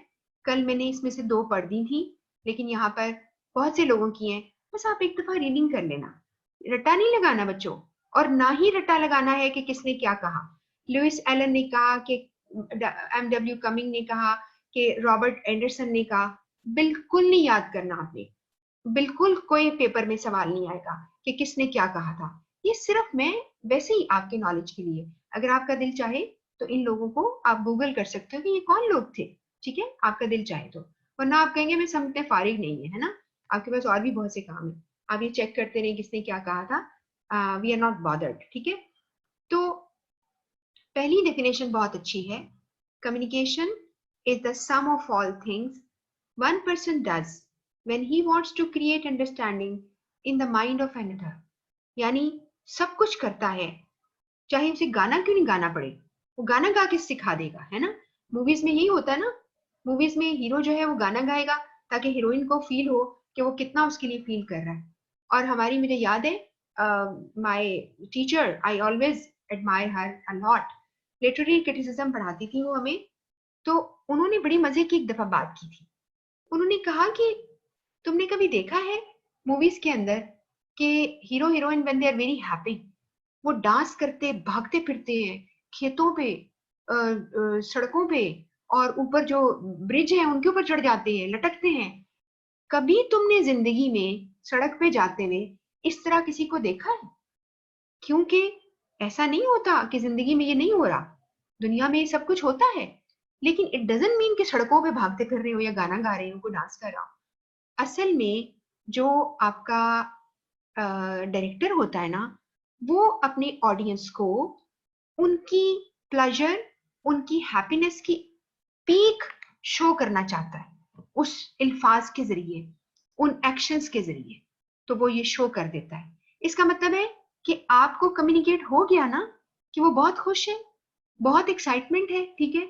और अगर वो दुखी है, तो जैसे कि स्टार प्लस के ड्रामे लगते हैं, जो मैंने कभी नहीं देखे, वैसे आई एम सॉरी, आप में से अगर कोई देखता भी हो तो प्लीज, अगर देखते हो तो ना देखा करो. तो उधर से कोई रो रहा है, स्पेशली आई एम सॉरी, लड़कियों से मैं माजरत चाहूंगी, लड़कियां रो रही हैं, आंटियां बैठी हैं रो रही हैं, बड़ी खातून बैठी हैं रो रही हैं। तो क्या होता है असल में, वो जो बनाने वाला है मूवी ड्रामा, उसने सही तुम्हें कम्युनिकेट किया और तुम वाह वाह उसके ऊपर पूरा उतर गए। उन्होंने तुम्हें रुलाया, तुम रो पड़े। उन्होंने तुम्हें हंसाया, तुम हंस पड़े। ठीक है। तो इसी तरह बिजनेस ऑर्गेनाइजेशन के अंदर भी हमें कम्युनिकेशन करनी है, लेकिन हमने रुलाना नहीं है, हमने लोगों को खुश रखना है। ठीक है। तो यहाँ पर आपके अंदर से क्या आए? Positive energy. नेगेटिव एनर्जी नहीं देनी है आपने। ठीक है। तो पॉजिटिव एनर्जी देनी है। ये आपने पहली लाइन देखी, दूसरी लाइन में है it involve systematic and continuous process of telling, listening, understanding. अगर तुमने किसी के साथ कम्युनिकेशन का एक रिलेशन रखना है, तो सिस्टमैटिकली तुम हर वक्त उससे बात करोगे, अंडरस्टैंड करोगे, उसे सुनोगे, वो तुम्हें सुनेगा। जैसे मिसाल के तौर पर जरा सा कोई कम्युनिकेशन गैप रह जाए या मिसकम्युनिकेशन हो जाए, तो देखिए कितने बड़े बड़े डिजास्टर्स हो जाते हैं। ठीक है। बात ही समझ नहीं आती है, इस तरह से आप जो है मिसकम्युनिकेट कर लेते हो। इसके बाद एक कम्युनिकेशन दूसरा is a process of conveying messages. वो मैसेजेस फैक्ट्स की शक्ल में, आइडियाज की शक्ल में, एटीट्यूड मीन आपकी लाइकिंग डिसलाइकिंग, इंटरेस्ट आपका उसकी शक्ल में, एंड योर ओपिनियंस सजेशंस की शक्ल में, from one person to another so that they are understood, ताकि तुम मुझे समझो, मैं तुम्हें समझू। आप ये समझिए कि कम्युनिकेशन है। एक फ्रिज खरीदने जाते हो, जो सेल्स पर्सन है तुम्हें कितने फ्रिज खोल के दिखाता है, ऐसे ही है ना। तुम उसमें उसकी कैपेसिटी चेक करते हो और वो तुम्हें बहुत अच्छी तरह से तुम्हें पिक कर लेता है, तुम्हें रीड कर लेता है, तुम्हें भांप लेता है कि तुम्हें कैसा फ्रिज चाहिए या तुम्हारी जेब में कितने पैसे हैं। वो उसके मुताबिक तुम्हें वो चीजें दिखाता है। तो क्या है, कम्युनिकेशन करनी है उसने, तुम्हें देखकर समझकर। Same is the case with whatever we are doing at whatever rank or level in organization, we are supposed to be very good at communication. Along with that, we should be good at communication when we are talking to people at home, friends, अपने relatives, उनको तो पीछे कभी नहीं छोड़ें। आप उनको भी कंसिडर करें कि आप बहुत ही अच्छे कम्युनिकेटर हैं। उसके बाद यहाँ पे देखेंगे कम्युनिकेशन तीसरे वाला है is defined as the interchange of thoughts और इंफॉर्मेशन बिटवीन टू और more persons to bring about mutual understanding. Mutual का मतलब है बाहमी, बाहमी अंडरस्टैंडिंग हो जाती है आपको और मेरी। हम कहते हैं हमारी केमिस्ट्री मैच करती है। ठीक है। हमारी वेवलेंथ मैच करती है। लोगों ने क्या क्या अल्फाज बना लिए हैं, तब करती है जब मैं और आप एक दूसरे को समझ लेते हैं। और ये रॉबर्ट एंडरसन ने दी थी। इसके बाद है जी अगला बुलेट है communication as a transfer of information and understanding from one person to another. It's a way of reaching others with facts, ideas, thoughts and values. आप लोगों को रीच करते हो, आप लोगों तक पहुंचते हो। अब मिसाल के तौर पर मैं आहिस्ता आहिस्ता आपको समझा रही हूँ बच्चों, ताकि तुम्हें लैंग्वेज समझ आए, ताकि तो तुम खुद से पढ़ो तो तुम्हें पूरी बात समझ में आ जाए। और सिर्फ ये नहीं होता कि हम जो रीड करते हैं वही काफी है। एक होता है मुहावरा, उसे कहते हैं रीडिंग बिटवीन लाइंस। उस मुहावरे का मतलब समझते हो? रीडिंग बिटवीन लाइंस का मतलब है जो लाइनों में लिखा है वो तो तुम्हें समझ आ गई, जो लाइनों के अंदर छुपा है यानी अंडरलाइन मीनिंग्स, वो भी तुम्हें समझ आनी चाहिए।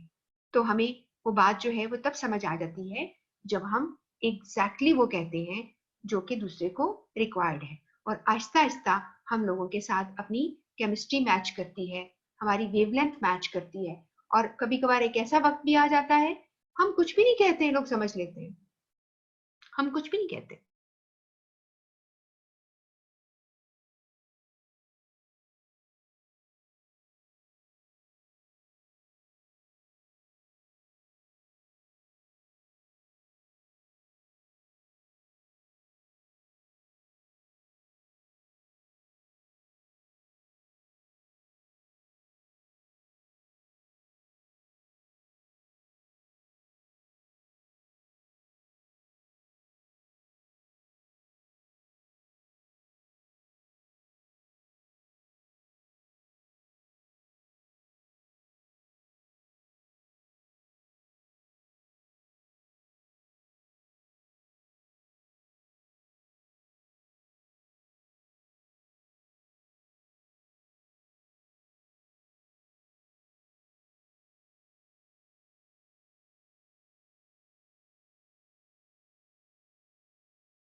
अभी थोड़ी देर में डिस्कनेक्ट हो गया था शायद. I am doing it again.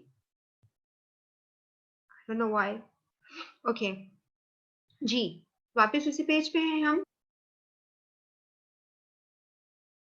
आपको मैंने कल बताया था कीथ या केथ डेविस है जो मोटिवेशनल स्पीकर है. पहले ये एक प्लेयर होता था. इसके बाद हम नीचे से पढ़ रहे हैं कि बेस्ड ऑन अबव डेफिनेशंस हम कुछ कैरेक्टरिस्टिक्स निकाले. हमने यहाँ पर कुछ कैरेक्टरिस्टिक्स किसके निकाले हैं? कम्युनिकेशन के. हमने देखा पहली बात, communication involves at least to persons, the sender and the receiver. ऐसा ही है ना? अगर हम ये भी पढ़ेंगे बच्चों थोड़ा सा कि अगर सेंडर और रिसीवर ना हो तो फिर क्या रह जाता है? आप खुद से बातें करेंगे ना, इंट्रापर्सनल कम्युनिकेशन हो जाएगी, जिसे आप कहते हैं मोनोलॉग हो जाएगा. जबकि कम्युनिकेशन के लिए आपको दो लोग चाहिए. इसके बाद है it involves the transfer of ideas, facts, emotions, gesture, symbols and action from sender to receiver. कि आप क्या करते हैं? आप दूसरों को पास ऑन करेंगे अपनी फीलिंग्स, आइडियाज. ये हमें पता चला ऊपर की डेफिनेशन से. फिर हमें पता चला understanding is an essential component of communication. That is the ideas, opinion वगैरह कन्वे हो एक्यूरेटली और लोगों के माइंड में वही चीज इमेज बने. फिर कम्युनिकेशन में भी इंटेंशनल और अनइंटेंशनल. एक और बात, कम्युनिकेशन जो है वो खुद से भी हो जाती है.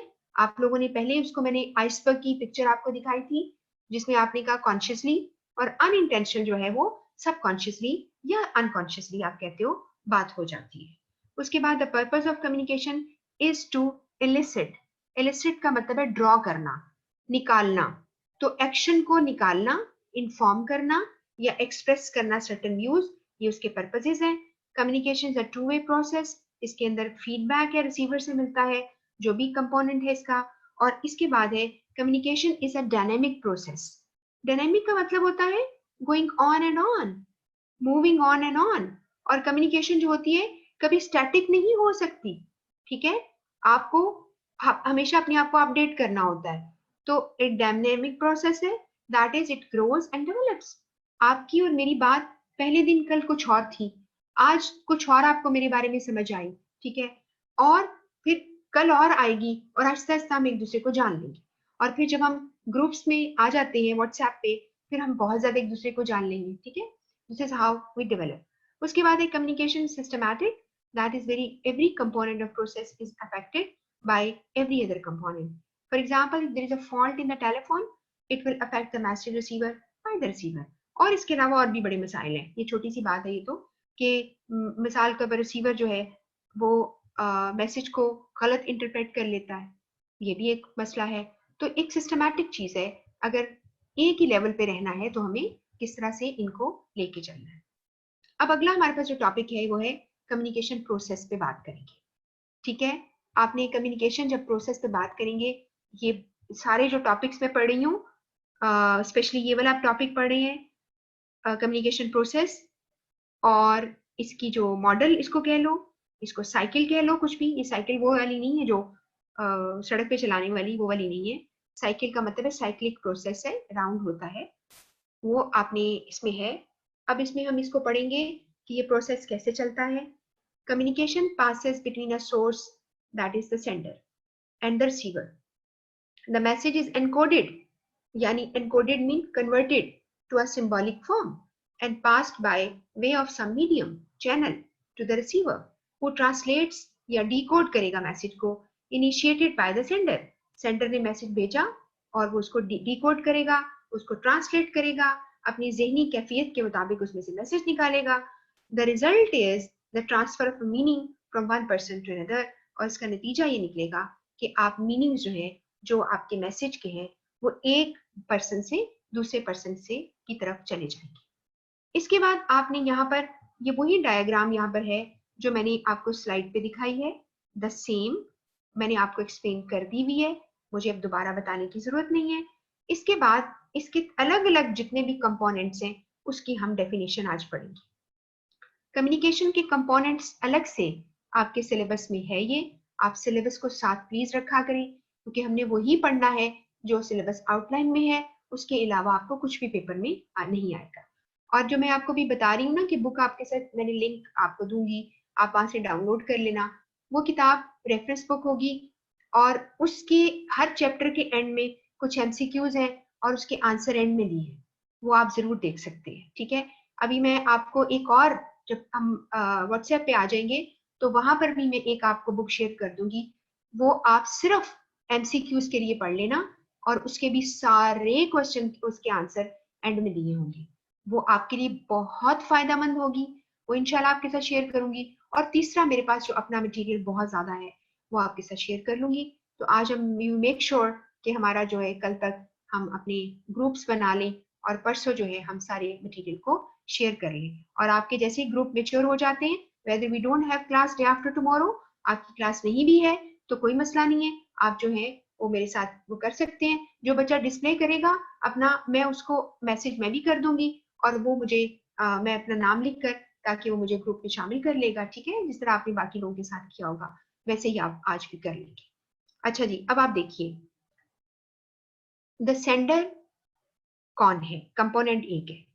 पहला कंपोनेंट, लोगों ने इसको एलिमेंट भी कहा, लोगों ने इसको फैक्टर्स भी कहा। आपको फैक्टर आए, एलिमेंट आए, कंपोनेंट आए, एक ही मतलब है। पहला कंपोनेंट है, पहला जो चीज आपको चाहिए वो है सेंडर। सेंडर का एक और नाम है एनकोडर, या उसको कुछ लोग सोर्स भी कहते हैं, क्योंकि मैसेज वहां से जाता है। द सेंडर, अब ये बात बहुत ध्यान से सुनिए प्लीज, बहुत ध्यान से। The sender may be a person और अ ग्रुप और अ टीम और एन ऑर्गेनाइजेशन, जो मैसेज को सेंड करती है, एनकोड करती है।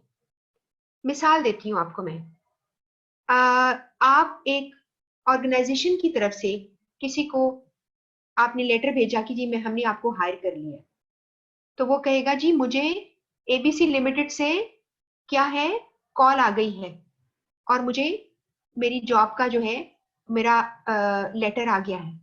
ठीक है, तो आप हमेशा ये कहते हैं ऑर्गेनाइजेशन का नाम लेंगे।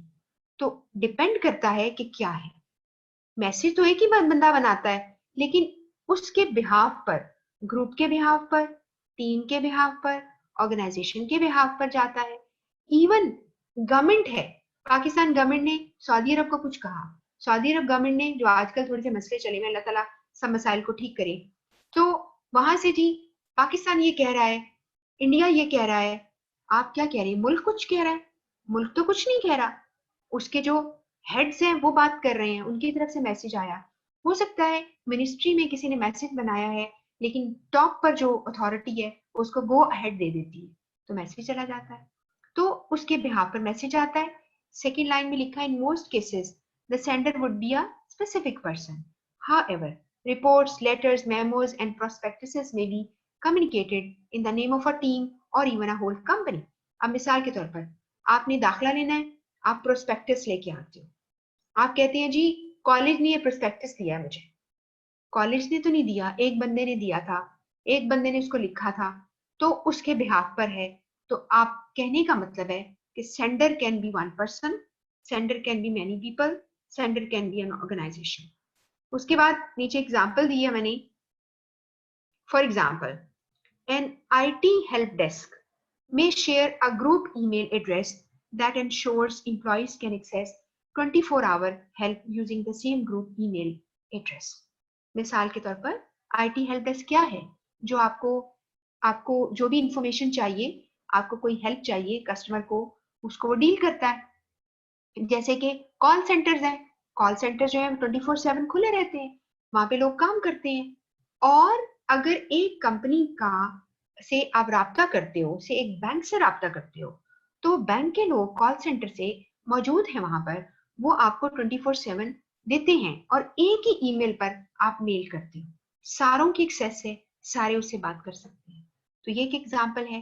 Another example would be audit report लिखी, एक फर्म ने लिखी है, किसी सिंगल पर्सन ने नहीं लिखी, फर्म की तरफ से जाती है, चाहे वो सिंगल पर्सन ने बनाया हो, यानी सिंगल पर्सन की तरफ से नहीं जाती, फर्म की तरफ से जाती है। एक मिसाल दी मैंने।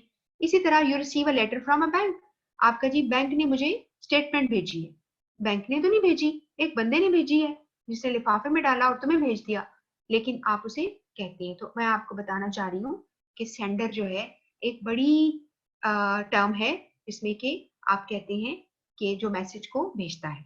उसके बाद आपके पास बस 5 मिनट और बात करूंगी, उसके बाद मैं आप लोगों को देखूंगी और फिर मैं आपसे नंबर लेके करूंगी, और ये मैं इसी तरह आपको कल पढ़ा दूंगी और फिर आपको कल ये सारे नोट्स आपको मिल जाएंगे। इसके बाद रेसिपिएंट कौन है? Receiver, that can be a person, a group और अ टीम। एग्जैक्टली वही चीज थोड़ा लिखा है जो कि पीछे आपने पढ़ी। जिसको मैसेज जाता है वो भी एक टीम हो सकती है, एक पर्सन हो सकता है, ऑर्गेनाइजेशन हो सकती है, एक कंट्री हो सकता है, ठीक है। तो that's going to be the receiver, जो मैसेज को डिकोड करेगा, उसको समझेगा। मैसेज क्या है, इसकी definition. Message is the actual physical product from the source encoding. जो सोर्स एनकोडिंग कर रहा है वहां से एक मैसेज जाता है, जो असल में वो चीज है जो तुम तक पहुंचनी है। खत के जरिए पहुंची, आवाज के जरिए पहुंची, तस्वीर के जरिए पहुंची, कैसे भी पहुंची। When we speak, the speech is a message. When we write, the writing is a message. When we gesture, the movement of arm, expression on face, ये सारे ही हमारे क्या है? मैसेजेस हैं। However, message need to be sent intentionally. आप इसको ध्यान से भेजेंगे। मिसाल के तौर पर through slips of tongue or just a kind of fragrance you smell around many, यानी कहने का मतलब ये है कभी कभार कुछ भी नहीं कोई कहता, या कभी कभार उसका स्लिप ऑफ टंग का मतलब है उसकी आवाज उसके मुंह से निकल जाता है। लोग जब बोल देते हैं ना सोचे बगैर, वो कहते हैं जी मेरे मुंह से निकल गया था, तो ये गलत होता है। तो आपको बहुत ध्यान से बोलना है। नेक्स्ट पॉइंट है चैनल और मीडियम में फर्क है। Channel is a route.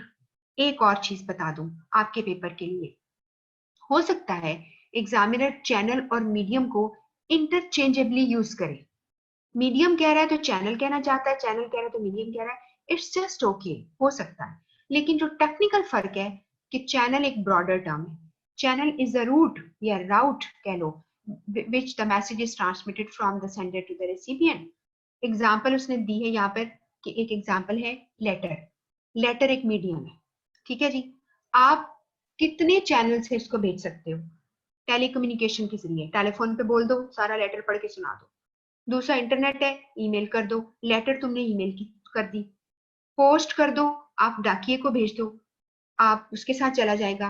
या एक लेटर है, आपने सबको बताना है कि जी गवर्नमेंट की तरफ से टैक्स लेटर ये आया है जी, गवर्नमेंट डिपार्टमेंट से, टैक्स डिपार्टमेंट से, वो आपने नोटिस बोर्ड पे लगा दिया। तो कहने का मतलब है डिफरेंट चैनल्स होंगे जिसमें आपने मीडियम यूज किया। आपने एक ही मीडियम डिफरेंट चैनल के थ्रू यूज किया है। जैसे इंटरनेट एक चैनल है, तुम ईमेल करो, वीडियो कॉन्फ्रेंस करो, टेक्स्ट मैसेज करो, इंस्टाग्राम करो और ट्विटर करो, जो मर्जी करो, लेकिन इतना मत करना प्लीज, क्योंकि तुम इस तरह सब कुछ करते रहे तो पढ़ाई कैसे करोगे। तो कहने का मतलब है कि तुम्हारे बहुत से मीडियम है। अब है फीडबैक, पांचवा, और कॉन्टेक्स्ट से छठा।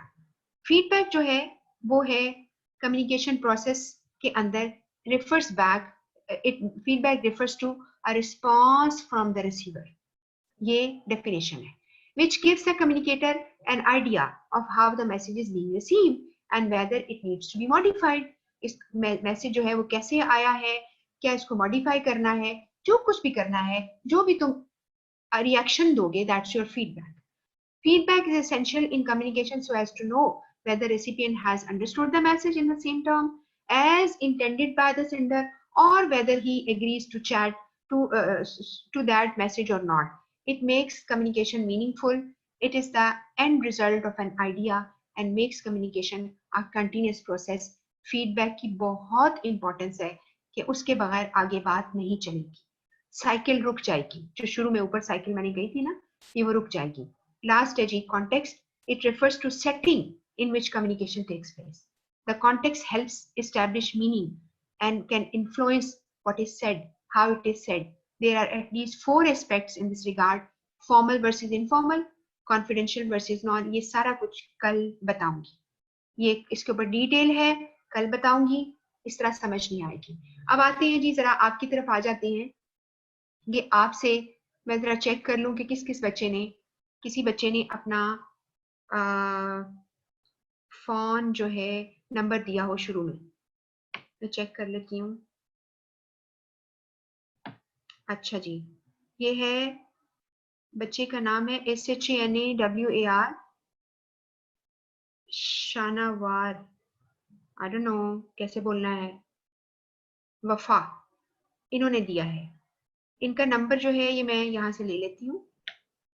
अच्छा, ये कॉपी नहीं मुझे करने दे रहा।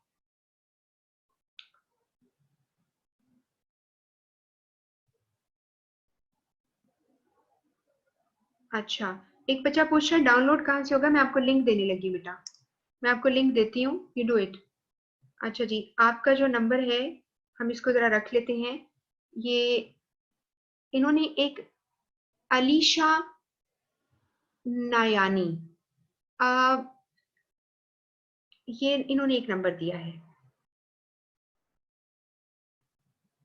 आई जस्ट नोट डाउन, मैं इसको नोट कर लूं।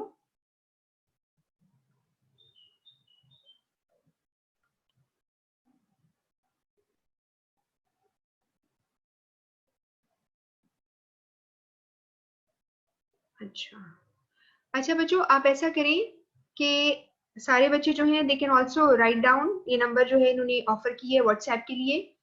03365422227, 03365422227। ठीक है, ये मैं नंबर लिख देती हूँ और इनका नाम जो है जब इनसे बात करूंगी पता करूंगी कि जी आपका नाम की प्रोनाउंसिएशन कैसी है। तो ये फर्स्ट जो है इन्होंने मुझे दिया है और मैं इसका नाम अभी आपको इनकी, मैं जहाँ पे शेयर कर रही हूँ यहीं पर ही आपको इसका लिख देती हूँ। इसके अलावा भी लोगों ने दिया जी, यहाँ पर और भी हैं। अच्छा, वो कह रही ऐड कर लें। ठीक है, एक पर्सन ये जिनका नाम मैंने अभी लिया है वो उनका अनाउंसमेंट कर दिया मैंने, उनको प्लीज अपने नंबर भेज दीजिएगा और उनको कहें जी मुझे व्हाट्सएप ग्रुप में ऐड कर ली और मैं आपको भी कॉल करती हूँ बच्चे, और फिर मैं आपके साथ अपना मैं भी नंबर शेयर कर लेती हूँ। ठीक है जी, और मैं इस नंबर को अभी लिख देती हूँ। जस्ट अ मोमेंट, मैं इसको,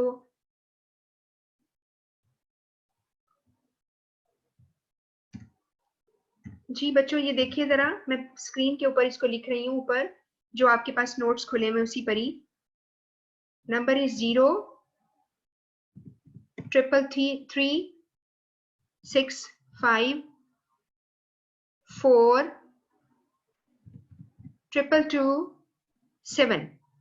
ठीक है जी, और इनका नाम भी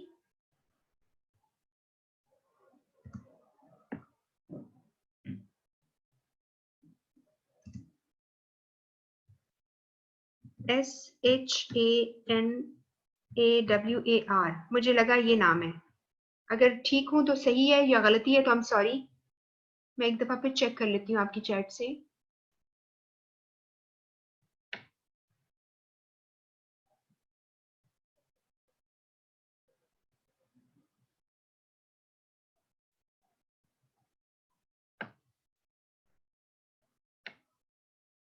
जी, इन्हीं का नंबर है जी, SHANAWAR, सही मैंने लिखा है। और 03333, बार बार बोल रही हूँ नंबर, 6542227, ये मैंने इनके नंबर लिख दिया है। और इसके अलावा जो मैं आपको लिंक देने लगी हूँ, वो बेहतर तो यही होगा कि मैं व्हाट्सएप पे भेजती हूँ जब, तो यू कैन डू व्हाट कि आप उसको क्लिक करेंगे तो आप वहां तक पहुंच जाएंगे। ठीक है, और मैंने आपको, बच्चे पूछ रहे हैं, कुछ बच्चों ने कहा है नोट्स मैं दूंगी आपको, मैं बार बार कह रही हूँ, मैं शेयर करूंगी व्हाट्सएप पे आपके साथ। और दूसरा मैं आपसे बता रही हूँ, सिलेबस जो है बेटा आपकी वेबसाइट पे पड़ा है, प्लीज वहां से डाउनलोड कर लो, वहां से ले लो। ठीक है, और अगर नहीं वहां से लिया गया तो मैं व्हाट्सएप पे वो भी आपको भेज दूंगी। ठीक है, अब मुझे जस्ट अ मोमेंट, एक लम्हा मुझे दे और मैं आपको देती हूँ लिंक।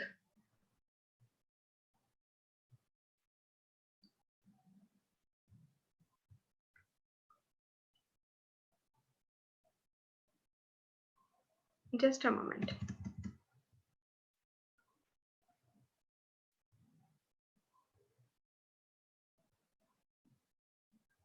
जी, आपको ये लिंक नजर आ रहा है बच्चों, बुक के लिए पीडीएफ फॉर्म में ये है, और इसका साइज मैं बड़ा कर देती हूँ। जी, ये आपको नजर आ रहा है आप सब बच्चों को? यस, यहाँ से आप जब से क्लिक करेंगे तो आपको एक बुक तक ले जाएगा, और अगर हमारा व्हाट्सएप अभी हो जाता है तो मैं वहां पे भी शेयर कर दूंगी आपको। आप बेटा जिसका नंबर मैंने बार बार बोला है, वो प्लीज जरा जल्दी से ग्रुप्स जो है, आपको मैसेजेस आने शुरू हो गए होंगे, आप व्हाट्सएप उनको करना शुरू कर दें, अपना नाम और सब कुछ, वो आपका ग्रुप बनाते हैं। और मैं क्लास के अभी बाद आपको व्हाट्सएप कॉल कर लूंगी, और मैं आपको अपना मेरा नंबर आपके पास आ जाएगा, right, and you will just do that. और टेक अ रिस्पॉन्सिबिलिटी, आपका पहला नाम मैंने पढ़ा है, तो विदाउट एनी डिस्क्रिमिनेशन, और ना ही कोई इसमें वो है, ये this is your responsibility, and make sure you will take care of everything. ठीक है बच्चा, सुन रहे हो आप मुझे? जी, ये लिंक है, और जैसे ही ग्रुप बनता है वहां पर ये लिंक शेयर कर दूंगी। लिंक नहीं करना, बुक ही पूरी शेयर कर दूंगी। मैं पीडीएफ बुक रख दूंगी, आप उस खोल के रख उसको डाउनलोड कर लेना। ठीक है बच्चों, I think we are done. It's about time.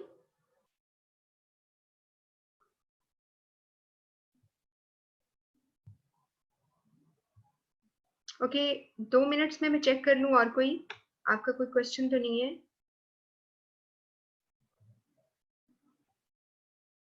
जी, ये बच्चों ने अपने नंबर्स भेजने तो शुरू कर दिए हैं, ठीक है।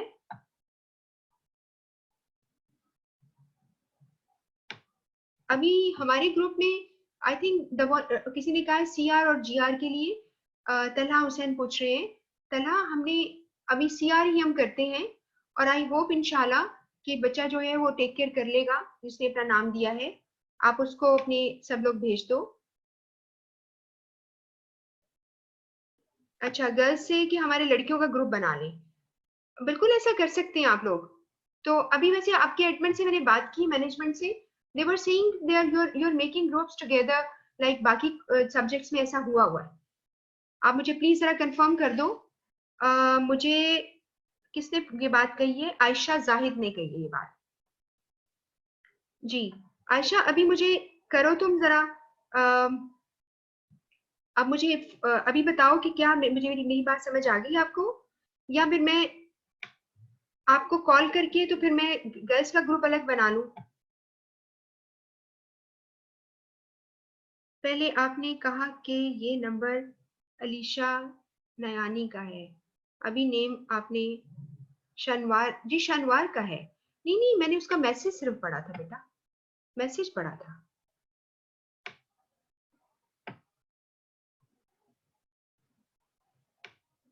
ओके, अब आप नंबर्स ही, सब लोगों ने मुझे ये कहा हुआ है, बस नंबर्स ही भेजे हुए हैं।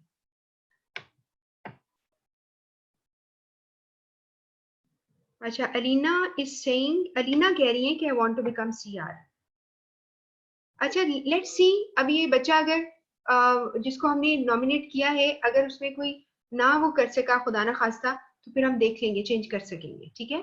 और गर्ल्स का ग्रुप अगर अलग बनाना है तो मैं फिर किसी एक का नंबर यहाँ से खुद ले लेती हूँ, ठीक है।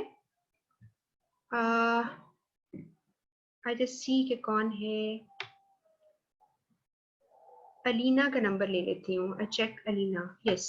अलीना, मैं आपका नंबर फिर लेकर मैं आपको टेक्स्ट करती हूँ, ठीक है। फिर आप गर्ल्स का जीआर आप बन जाना, और आप ले लेना।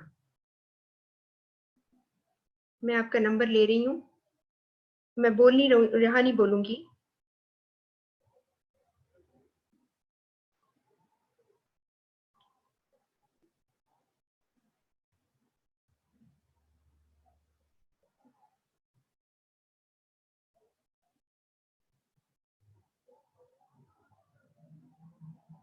ठीक है, आई कॉल यू अलीना, और जो दूसरा बच्चा है उसको मैं कॉल करती हूँ, ठीक है। अब अपना ख्याल रखिएगा, आपको मैंने लिंक शेयर किया हुआ है, अगर आपकी रीच हो गई तो ठीक है, वरना ग्रुप का इंतजार कीजिए व्हाट्सएप का, तो फिर इंशाल्लाह हम कल सारा कुछ आपको मिल जाएगा, ठीक है बच्चों। अदरवाइज टॉपिक आपके पास है, बट उस पे सिलेबस पड़ा है, आप वहां से कहीं से भी गूगल करके पढ़ सकते हो, ठीक है। तो कल मैं आपको बाकी सारी चीजें भेज दूंगी, तो कल मिलेंगे इंशाल्लाह। अल्लाह हाफिज।